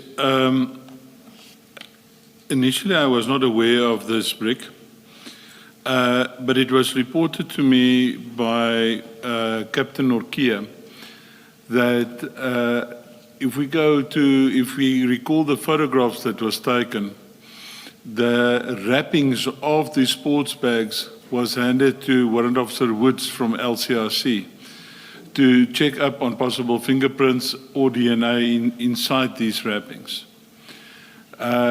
Seemingly, according to Captain Norkia, what has happened, one of these bricks got stuck inside this adhesive wrapping that was around these bags, and that block was missed.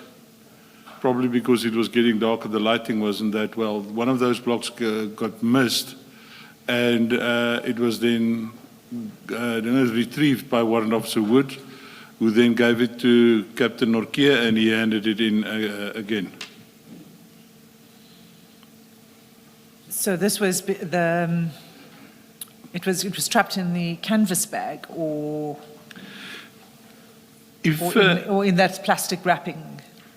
Commissioners, if you recall that, as I indicated in that photographs, the wrapping was, it had a strong adhesive on the inside. The wrapping where the canvas bags was wrapped into.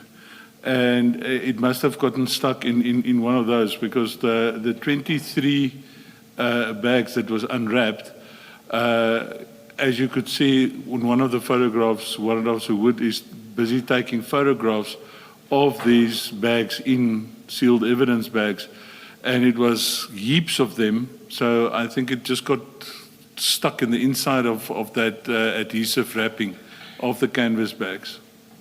Okay. That's the only explanation I got from Captain Norkia. We don't know whether there were any other bricks that went. It was only the one that was undetected. reported, Commissioners. Okay. So let's return then to your statement. It's paragraph 12.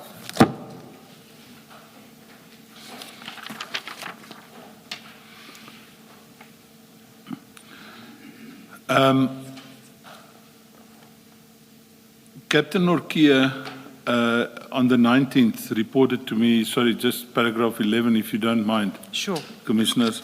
While I was off sick with COVID, Captain Norkia reported to me telephonically that on the 19th of July 2021, that forensics indicated that they were ready to receive on that day, and that he handed in the exhibits, him and Warrant Officer Morris handed in the exhibits on that day. And I asked him if everything was in order, and he indicated to me it's still in order, all is still there, all is still accounted for. So, sorry, that was at this point in time, and thank you for going back to paragraph 11. At this point in time, this was where the drugs were now transported from the SAPS college to FSL. From the safe premises to FSL, yes. So just again on that timeline, the 9th was the drug bust. Correct. That was the day it was booked into the SAP 13. On the 9th, correct? On the 9th. Correct, Commissioner. Calls to you, multiple calls over the weekend. 12th, the Monday, it was then taken to the SAPS training college. Correct, Commissioners. And locked into a storeroom. A safe storeroom, yes. And just remind us then who had control over the exhibits at that point in time. I would refer you back to paragraph 10, where the last paragraph under paragraph 10, we unloaded the exhibits into the strong room, locked the gate and the door, and I handed the keys to Captain Norkia with the instruction to see to it that the exhibits be moved to Forensic Science Laboratory as soon as they are ready to receive it. So it would have been Captain Norkia that was in total control of the exhibits henceforth. So I understand the reason for moving it because of the concerns that were raised at Boyson's, and then, you know, this was the place that was identified as being very safe. But it is a breach of protocol, is it not, to take it to the college? I would concede to that, yes. But, and even if the motive is for the purpose of protecting. I had to take a decision in an effort to try and mitigate further risks to the exhibits, and hence my decision to take that move out of protocols. And I suppose for me the question is, it's so important, the protocols, right? Because when there's a breach, it sort of allows for problems to creep in. Yes. And it's not ideal that the drugs had to be moved out of an SAP 13 register. What is the solution to this? Enhance the storage capability at forensics. Is that forensics? Is that's really, because it has to go into an SAP 13 first. Absolutely, right? Yes. But the problem is that you don't want to keep it in SAP 13 longer than is absolutely necessary. I think protocol allows us 7 days, and within the period of 7 days, we need to move it to forensics from a SAP 13 at a station, yes. Yeah. So if there had been space at the forensic lab, then it would have just gone from Boyson's on the Monday straight to the lab. Absolutely, yes. And there wouldn't have been this diversion. Yes, Commissioners, it would have been like that. Can I ask a question? Why can't you hand over the custody to FSL within 7 days and you let them decide where they store the drugs? Because then you would have complied with the protocol, and it's their responsibility to find storage capacity. I totally get what you're saying, Commissioner. At the end of the day, one is to a large extent also in their hands. If they say, I cannot receive, I have to make alternative arrangements. Can't you say you are obliged to receive? Within 7 days, I must hand over these things to you. If you don't have storage capacity, speak to National Commissioner or whoever is responsible for these things to make an arrangement. but these things are now in your custody. They can't be in the custody of a police station or the Hawks or whoever the people are who initially discovered or are investigating the issue of the drug. I was at that stage of the belief that I cannot tell them what to do, although they're also aware of the protocols, Commissioner. And I just, as I've indicated previously, I just had to make an arrangement for, in lack of a better explanation, for the better of the exhibits, for the safeguarding to the best of my ability for the exhibits, until such time that they were able to accept it, Commissioner.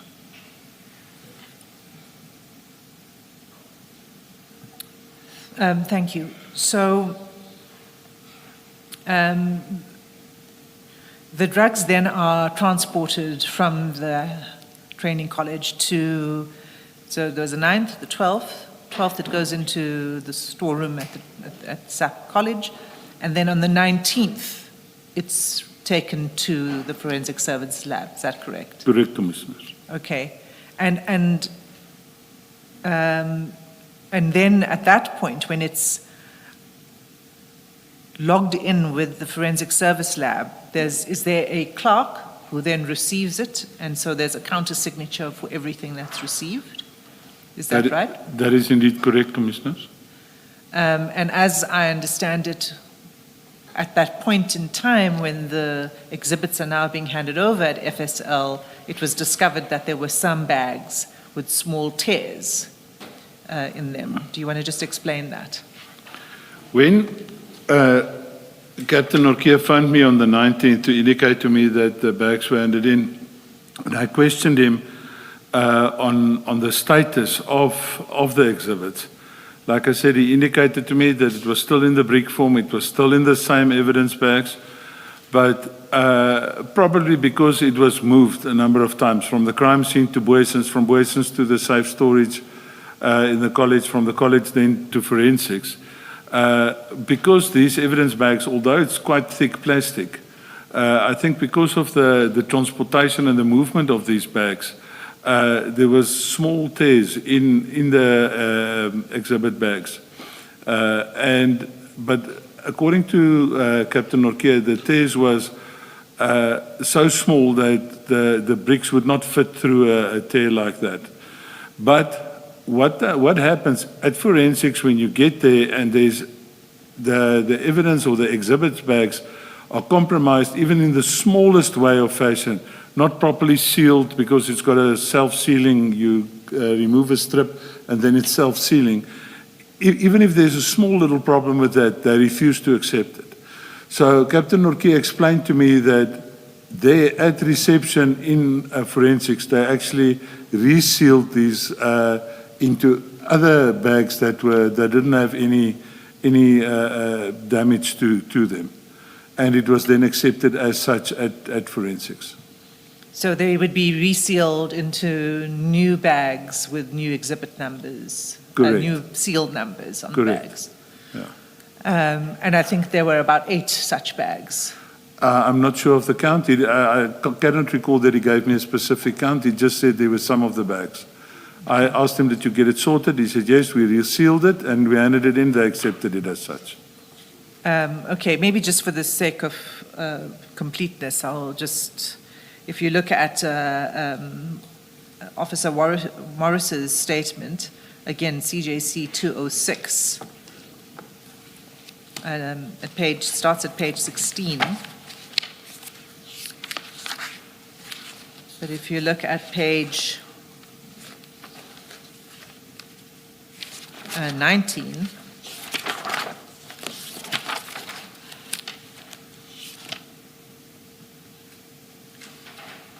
at paragraph 13, he says they transported, him and Captain Norkia transported the bags on the 19th of July to the FSL. And then he says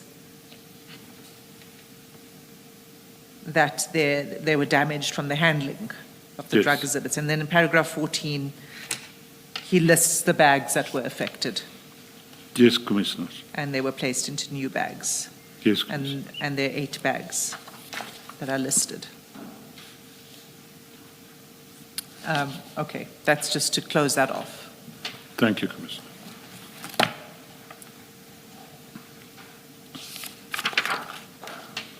All right. And then I think we're then at paragraph 12.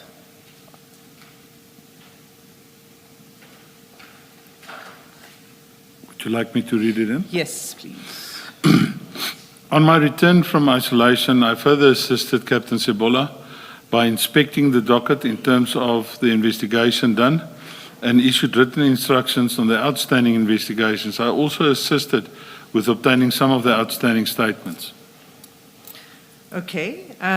So you continued to assist even after this would now be with the investigation into the source of the drugs and potential destination of the drugs. That's what. Correct, Commissioners. Right. Please, can you read the first paragraph of paragraph 13? During the course of 2024, after an IPAD investigation into the matter, I was informed that the IPAD case was dismissed by the DPP in terms of charges against members, including myself. But the IPAD requested a departmental investigation to be conducted against DPCI members who were involved in the Boysens case. Major General Gerber was appointed as the investigating officer into the departmental investigation. After his investigations, the national head of the DPCI also decided that the members acted correctly and that no departmental steps will be taken. During this investigation, I was instructed to confirm the status of the exhibits of this case. Pause there. Let's just, before we move on, just on the investigation. So this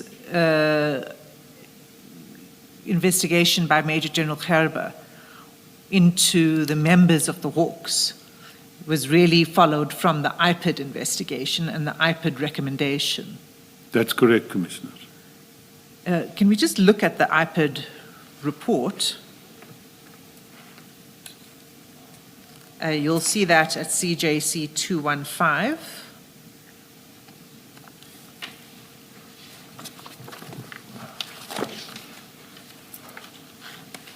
And it starts at page 76.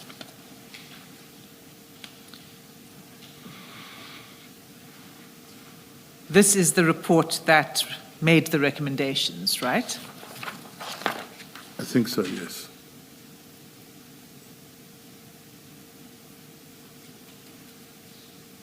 You'll see at paragraph 2.1 of that report, the IPAD says the recommendation is to initiate disciplinary proceedings as the SAPS members involved are, and then it lists 5 members of the SAPS and Hawks. Yes, Commissioner. And those are Major General Khan, Major General Kadwa, Brigadier Sekobela, Colonel Stein, that's you, and Lieutenant Colonel Sebola. Correct, Commissioner. And this was based on an investigation at 2.3. The IPAD investigator lists all of the statements and evidence relied on. You see that? I see that, Commissioner. So there's a list of about 42 statements, including some warning statements, and then other evidence, a radio control transcript that we were looking at, the SAP-13, forensic report, etc.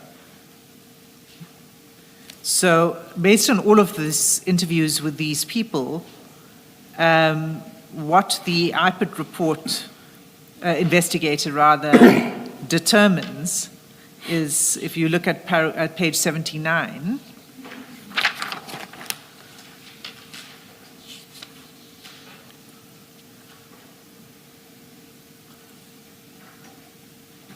the first paragraph. It says, evidence in our disposal revealed that indeed the complainant and 3 others were arrested on 9 July 2021 and were charged with dealing in drugs as per the Boysens case, that's the Ayrton case number. the police arrested their colleagues who made a huge drug bust. 2 generals, namely Major General Khan and Kadwa, attended the crime scene. However, they are unable to explain as to their role at the crime scene. General Kadwa indicated that he did not do anything at the crime scene, as he alleged that he remained in his car, and later he got a report that officers were arrested. And then it goes on and says, you know, the drugs were taken to the lab, the canine unit issue, and then the recommendations. This then is what led to Major Gerbers doing his investigation, right? Correct, Commissioner. Now, I accept that you can't really comment on the IPID investigation itself. No, I can't, Commissioner. But can you tell me whether General Kadwa did exercise any control over the scene when he was there, or whether he did just remain in his car? Is that a correct statement? What I personally saw, that would be not in his car, he was standing next to his car when I arrived there. And he, while the entire time that you were present, he didn't issue any instructions or exercise any oversight? The only thing he asked me is, I must just remember to tender the initial report to him, the preliminary report to him as soon as possible. That's the only thing he told me to do while I was on the scene. And okay. Then what happens is that the recommendation is made, and who is Major General Gerber then, who is tasked with? Major General Gerber, I'm not sure where he is currently, but at that stage he was or still is the provincial head of the DPCI in Mpumalanga. Okay, and did he interview you for the purposes of the investigation? He did telephonically, and I attended the statement. Okay. I'm going to return to his conclusions. I mean, as we know, ultimately he exonerated the 4 that he investigated, right? The 4 Hawks members. Yes, all right. I'll return to that because... You say the 4? Yes. I think there was 5. No? No, General Khan doesn't fall under the Hawks. Okay, thank you.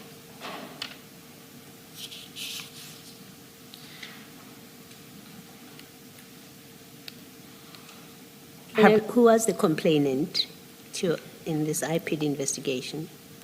I am not sure, Commissioner. Okay. Thank you. Does it not say Mr. Mashaba in 75? Sorry, my mic was off.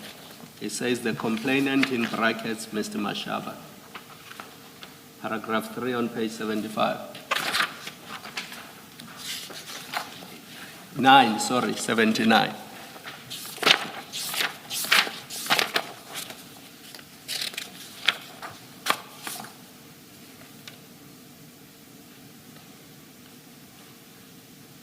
Yeah, that is indeed correct.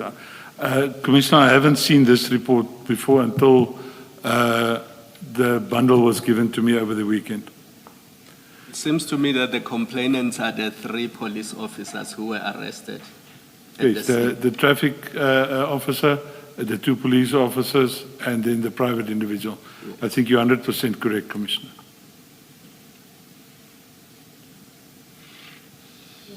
To your knowledge, you say, it says, I think you say in a statement that the DPP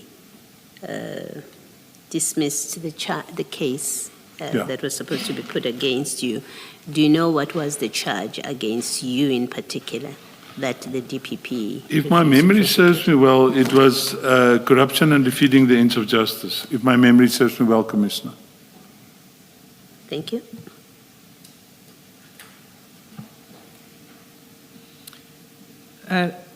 Thank you, Colonel. As I said, I might return to the Gerber report just for some of his conclusions, particularly about concerns that he did have, despite the fact that he didn't think that there was a sufficient basis to pursue any disciplinary charges against any of those, any of the four of you. He did raise some concerns about the investigation, some of which we've covered a bit today. Yes. I would like to return to that, but before we get there, you were at paragraph 13, and you had read the first paragraph of your paragraph 13, and you said that at the time of the investigation you were asked to confirm the status of the exhibits. That's in correct, the case. Commissioner. Can you take it from there, please? If one looks at my additional statement, the first meeting we had with the people at Forensics in an effort to try and address this tasking that I received, myself, Lieutenant Colonel Jacobs, Captain Norkia, and Warrant Officer Morris went to Forensics on the 3rd of December. When we requested to, I explained to them the reason for our visit, and we requested them to physically see these exhibits. They went and looked for it, but they couldn't find the whole consignment. And they returned to us and they said to us, well, there's no problem. They couldn't. I said to them, that's not acceptable. And I then phoned, as I indicated in my original statement, I then contacted Brigadier Allen, who is their commanding officer. And I requested her to assist with this tasking and to actually intervene because I didn't get joy from her personnel. And when did you contact her? You say it in the statement, if you can just say it for the record. I contacted her, I cannot recall exactly when it was just after our meeting, our original meeting in December. So in paragraph 13 in your main statement, your original statement, you say in the beginning of February 2025. Brigadier Allen contacted me. Oh, I see. So let's just step back. So it was December when you first made the request. Yes. They indicated there's a problem. Yes. But they couldn't answer your questions to No. your satisfaction. So we literally called it a day and we left. So I phoned her and I asked her to intervene and assist us so that I can adhere to this tasking that I received. Okay. And then if you could continue from there. So she then contacts you in the beginning of February. In the beginning of February, she contacted me and informed me that they found the exhibits in their storeroom, but that the exhibits were no longer in the brick form, but in forensic plastic transparent bags with no markings on it, but the bags had tags on them descripting the lab number as well as the case number. She further indicated that the consignment now only weighed 479.4 kilograms. And that 579. 579.40 kilograms, and hence that 136.46 kilograms was unaccounted for.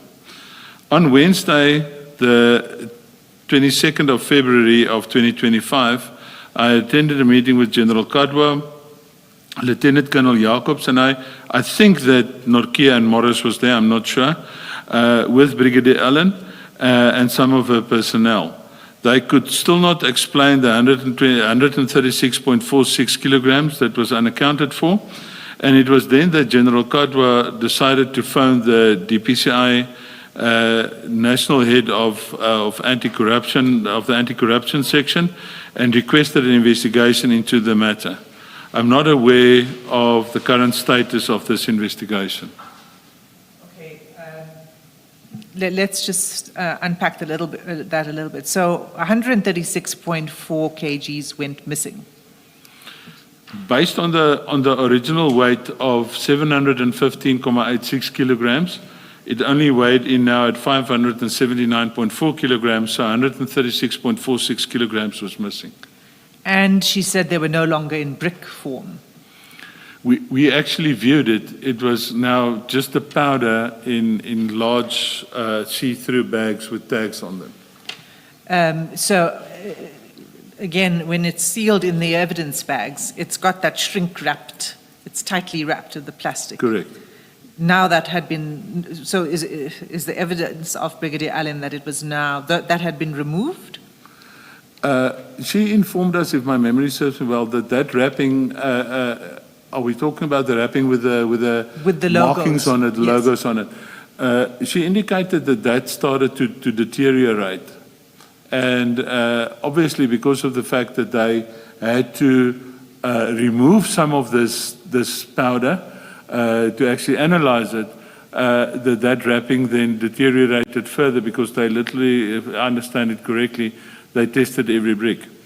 So because they opened those bricks, it started to deteriorate and they decided to remove the wrappings and just put it in other bags that they used then to put the evidence in after they've analyzed it. Do they test all of it? Do they test the 715 kgs or just a sample of it?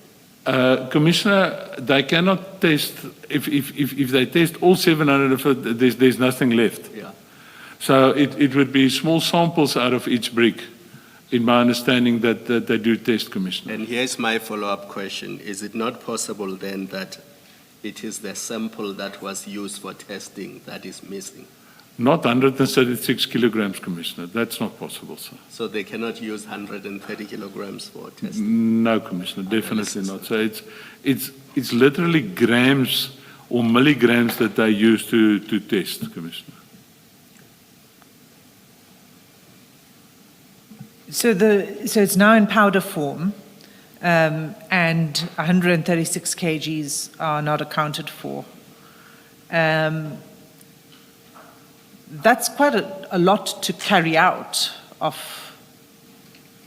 the storage room. Indeed. It was quite upsetting to us at the time, yeah. So you say that you attended the meeting. They couldn't explain anything further, right?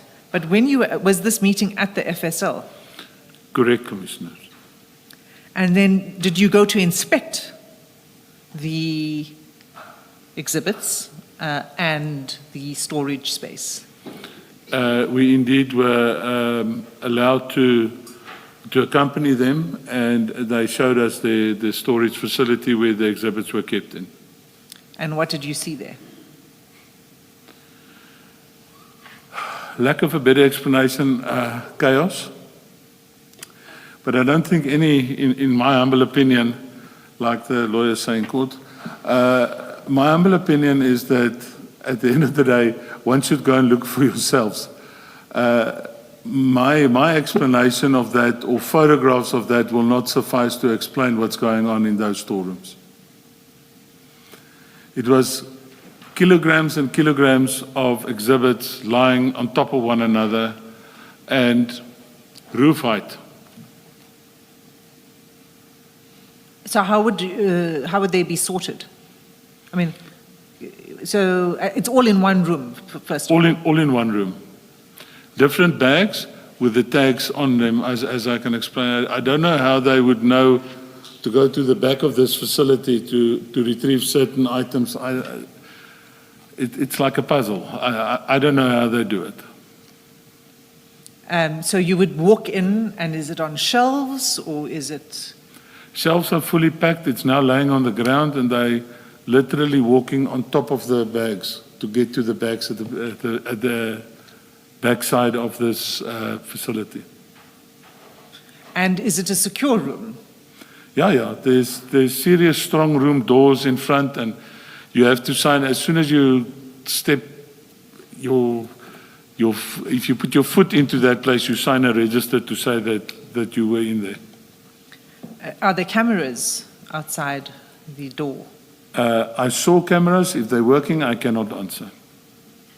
So that would have presumably been part of the investigation by the anti-corruption section head? I think so, yes. Or ought to be. And have you ever been able to do any follow-up on that investigation by the anti-corruption office? So is this an office within DPCI, by the way, the anti-corruption office? That is correct. Anti-corruption, serious anti-corruption is one of the legs, if I can explain it like that that the DPCI is built on. The call that was made, you say, to the DPCI head office of anti-corruption, was that made in February 2025 That's correct, to yes. investigate? I actually overheard, in the meeting we had at Forensics, I overheard the call that General Kadwa made to, I understand he's no longer in the police, it was General John Matroos, who was heading up that section within the DPCI, and I know that the call was made to General John Matroos. So it's now well over a year later. What update have you had on that investigation and the status of the investigation? I do not have the full status of the investigation, but I'm aware that in last week they took a statement from Warrant Officer Morris, excuse me, and I was approached on Friday, past Friday, to tender a statement from my side on, actually one of the questions that they ask is why was the recount done from our side? But it's explained in my statement. So I said to them that I will deal with it in this week only after I've been, after I finalize my testimony at this commission. Advocate Hassim, did we establish what the street value of the 136 kg missing is? I can't remember if we did. It would... Times 400,000. Times? I don't want to take out my phone, Commissioner. and my mathematical skills are good, but not that good. 55 million. Around 55 million. Yeah, around there, Commissioner. Okay. Advocate, Commissioner Baloy laughed at us last week because we got our maths wrong. So we don't want to attempt that again. And if this had now entered, if this now had entered the market, if it was now on the streets, these drugs, would you have been able to pick it up in any way? I don't think so. Reason being, I do not know if it was removed in those blocks where we found it in, because that would be the only way to identify it. But I believe that after the analysis, it was no longer in that block form that we seized it in. So it is, cocaine is a white powder. The end product is a white powder. So it will be very difficult to identify that on the street per se, Commissioners. So there's another incident that happens in February 2025 at around this time that these drugs go missing. There's a media publication, and if I could just ask you to have a look at that in the exhibit bundle. It's at CJC 217.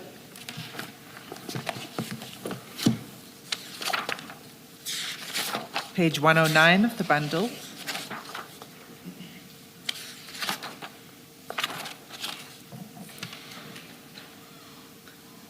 And it's dated 22 February 2025.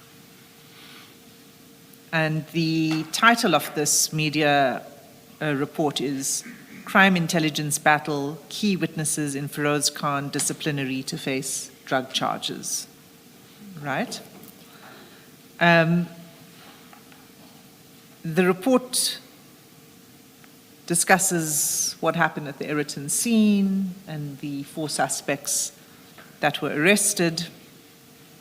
And it, in quite a lot of detail, including photographs from the scene, including the similar photographs to the ones you've showed to the commission.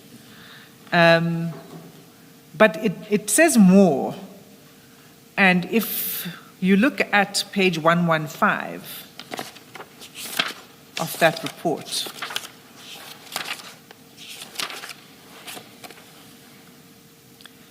okay. Now, if you look at, for example, from the second paragraph of that report, of this media article. Yeah.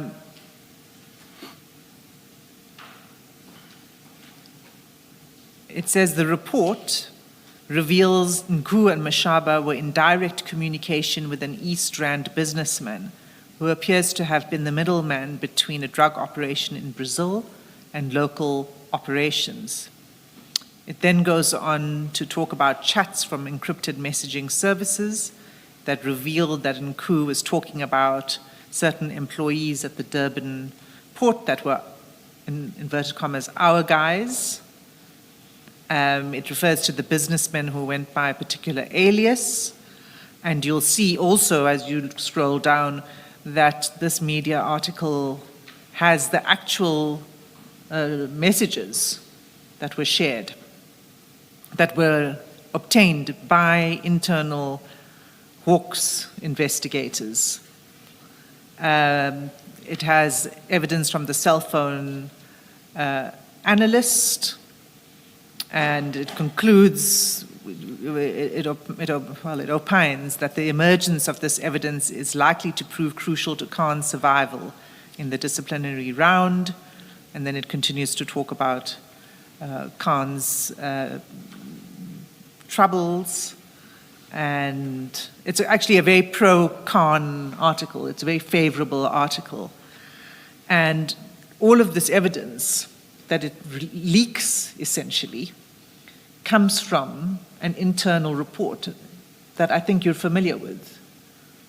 Can you confirm whether you know about these WhatsApp messages and the evidence regarding Nku and the Durban businessman? Not this specific, I cannot recall the specific WhatsApp messages that's published here.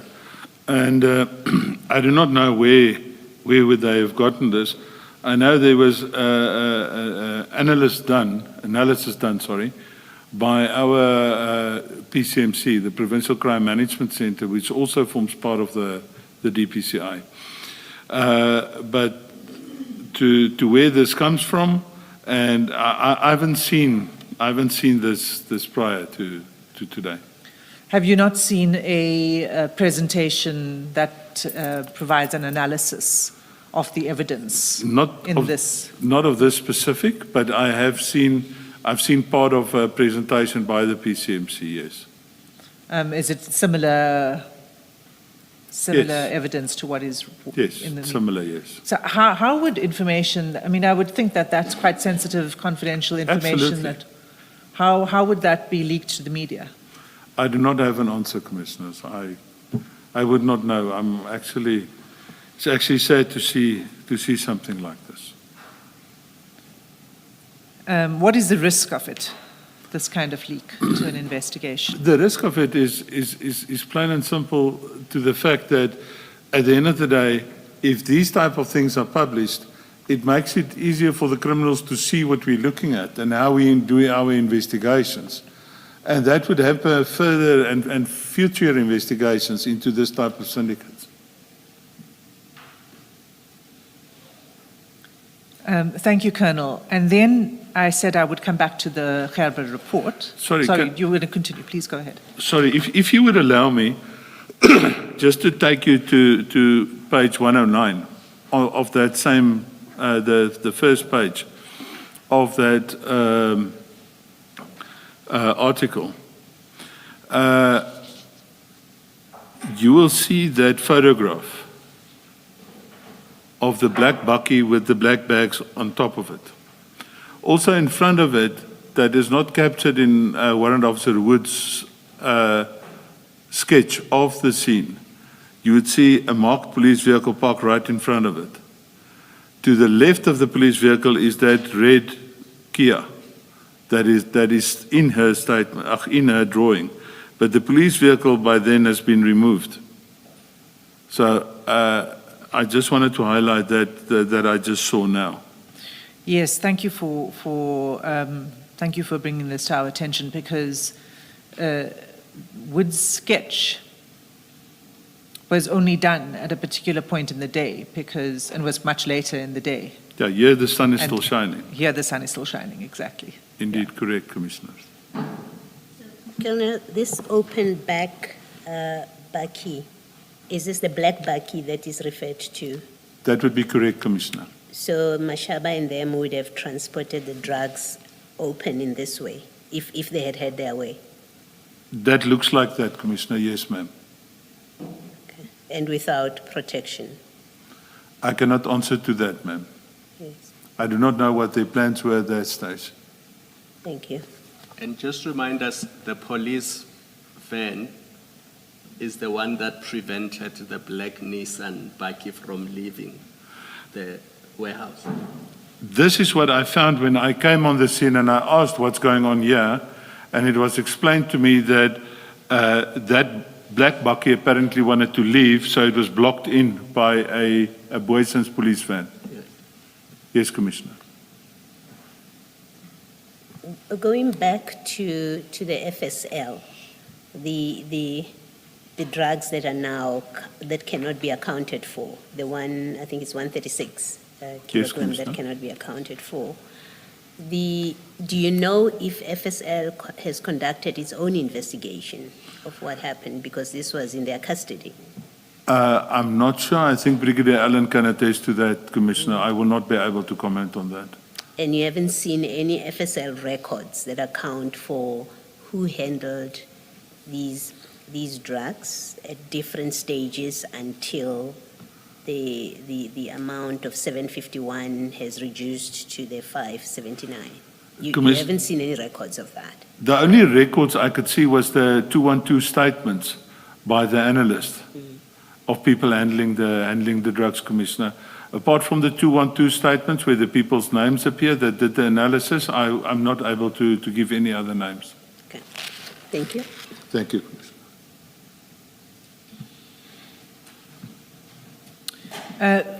So, Colonel,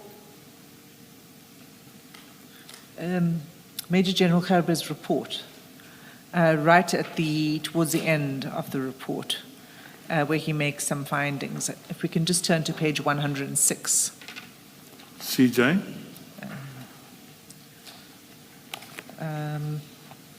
Gerber, CJC 216.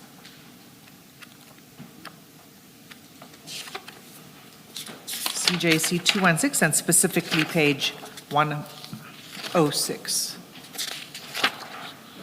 I'm there, Commissioners. Thank you. So he says he doesn't find evidence against the four.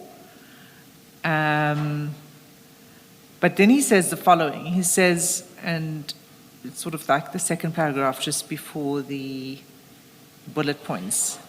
There were fundamental administrative errors made by the investigators assigned to the team, and I highlight these, although they have no bearing on the IPID recommendations.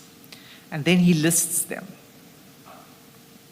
And he lists them as follows: errors in relation to serial numbers on the evidence bag, statement of Captain Norkia and Warrant Officer Morris, who performed the seizure together, differs, but was rectified and found to be an administrative error.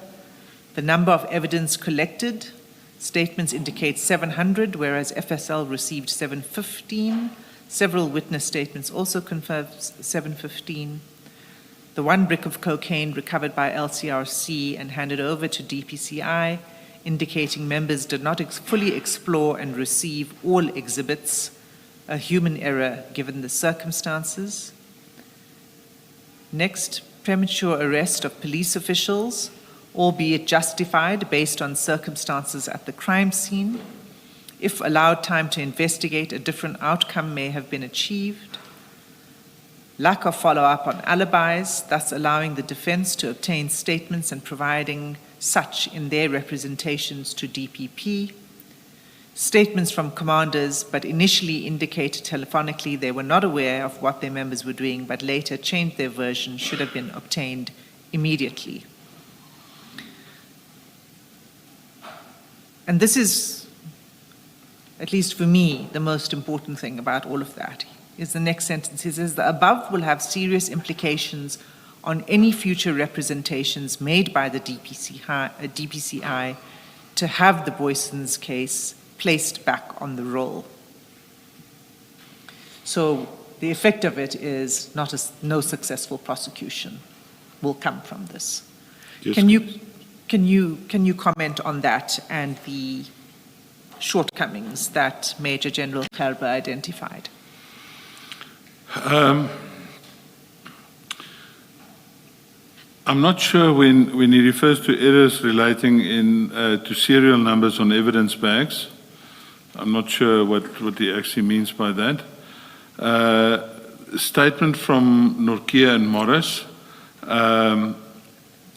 that error or the differences between their statements must have been rectified in my time of absence.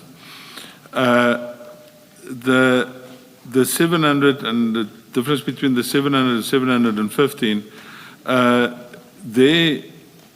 if you have a look at my original statement, my handwritten statement, I did not mention any specific count of the blocks there. I only mentioned it in later statements. And I might have based my statement on the 212 statement from FSL. But as I said on the outset, my statement is to the best of my recollection. The one brick that was discovered, like I said, must have been the lighting, and it was human error. We're dealing with humans, although we expected to not make this type of mistake. We're dealing with human beings. In terms of the premature arrests, that is a 50-50 issue in my opinion. In hindsight, I would agree with him that we should have just continued with the investigation and then indeed there might have been a different outcome. But that is in hindsight. You know, sometimes we need to make decisions on a crime scene within minutes or in a very short space of time. And then fortunately or unfortunately, we then have to live with our decisions that we had to make in a very short space of time. The lack of follow-ups on the alibis,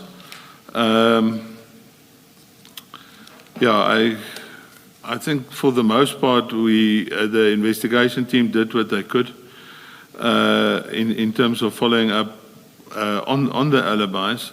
The statement from the commanders, I was aware of a situation where certain of the commanders of the members that were arrested. I'm aware of the fact that those initial indications telephonically that they were not aware of their members on the scene, and later they said, no, we were aware of the members on the scene in statement form. That is worrisome, definitely worrisome as well. So that's basically my comments on these points. But yeah, if, you know, unfortunately we don't always have a do-over in life, but I would do certain things differently. For example, the investigation before the arrest. But yeah. Unless there are any questions from the commissioners, that's it from me. Can I just, the supplementary statement, should we amend that reference to 134?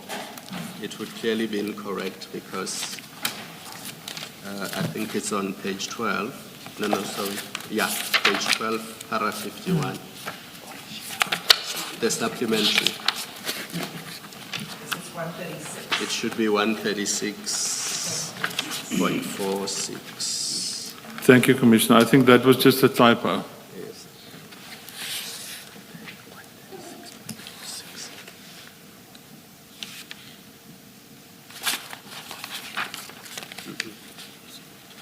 I think it's in paragraph 51, it's the same thing. Yes. Yeah, that's where I was. 51 and 52. Yes. Both 51 and references. 52.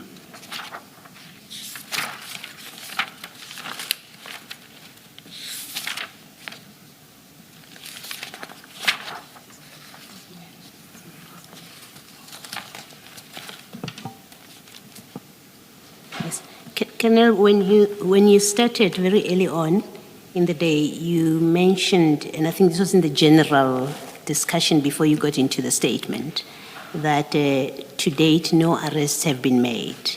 Was it in relation to the drugs themselves, the seized drugs, or members of the SAPS? Commissioner, on the scene, as indicated, there were 4 people arrested. In the interim, that case has been removed from the roll after representations. And after that, I'm not aware of anyone else that was arrested on this case relating to the exhibits, relating to their conduct and the like. Okay. And disciplinary action against Mr. Mashaba and the other 2 members? I'm aware that there was disciplinary actions. I cannot recall which one. The one was one of the officers. I think it was the officer from, not the national one. If the advocate can just maybe assist me. Was the guy driving the black bakkie? That was... Makhane. Yeah, I think he was suspended. But I'm just talking of things that I heard, Commissioner. I cannot testify to that fact as a fact. And do you know whether any of them or all of them are still in the employ of the state? The traffic chief and the I other think the members? chief is, Okay. and I know at least one of the SAPS members are still also employed. I'm not sure about the third SAPS member, the second SAPS member, Commissioner. Thank you. Thank you, Cameron. Thank you, Commissioner. Thank you, Mr. Sim. Can I take you back to page 109 of the exhibits bundle?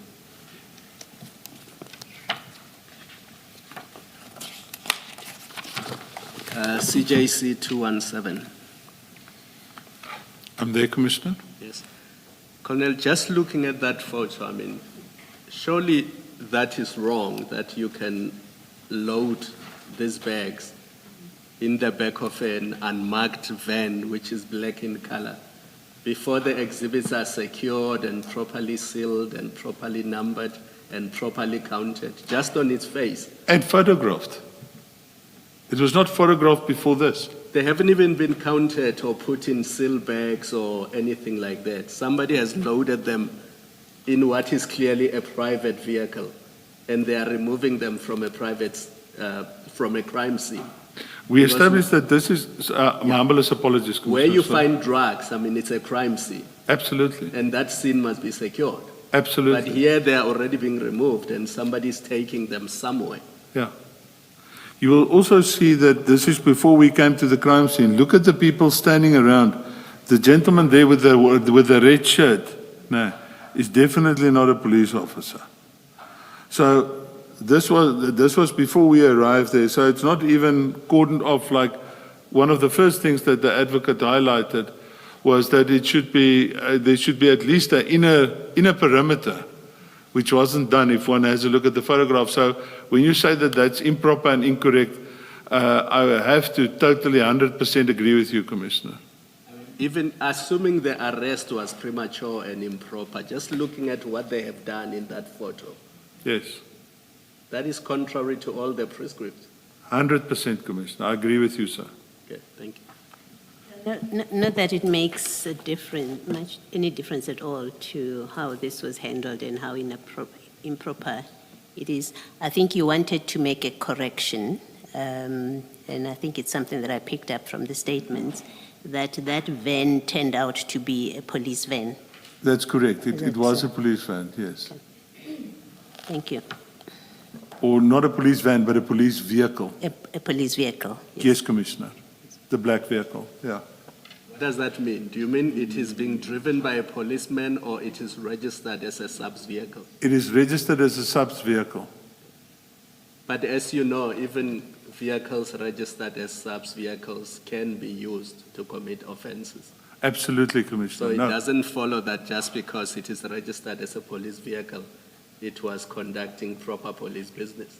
Your comments 100% correct. But then Commissioner. again, on the flip side, you can't assume without more that they were committing a crime. 100% correct. So you must investigate all these things. Indeed, Commissioner. Thank you. Sorry, Chair, your commissioners have caused me to have a follow-up. Because the issue of premature arrests and all of that is quite important here. there were several people who arrived at the scene, the first responders I was referring to earlier, and along the way, and that's, I think, where Warrant Officer Pakula comes in at a certain point, because he only arrives, when we were looking at the timeline, he only arrives at the Eriton. He doesn't follow the truck with the others, right? He arrives in Eriton.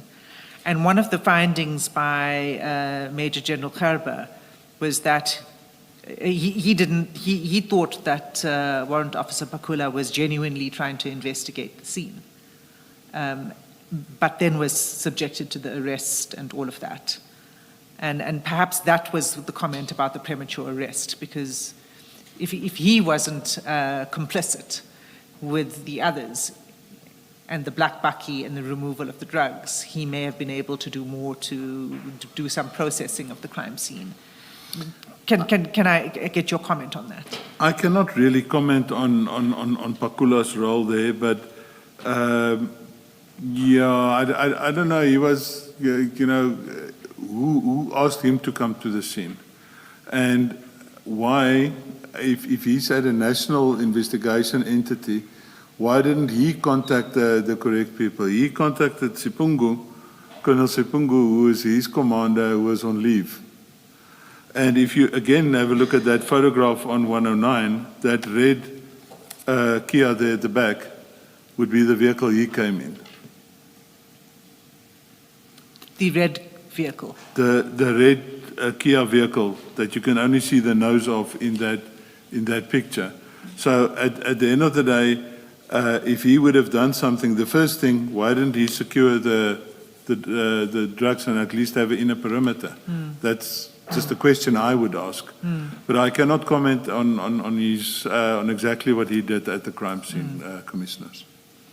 No, that's fine. I think that it's based on Major General Gerber's interview and then the statements he took from Officer Pakula, who explains what he did and calling the jock and that kind of thing. So I just wanted to clarify maybe what he understood as being premature arrest. Thank you. That's all from me. Thank you, Commissioners. Thank you very much, Colonel. You are excused. Let's adjourn until 9:30 tomorrow.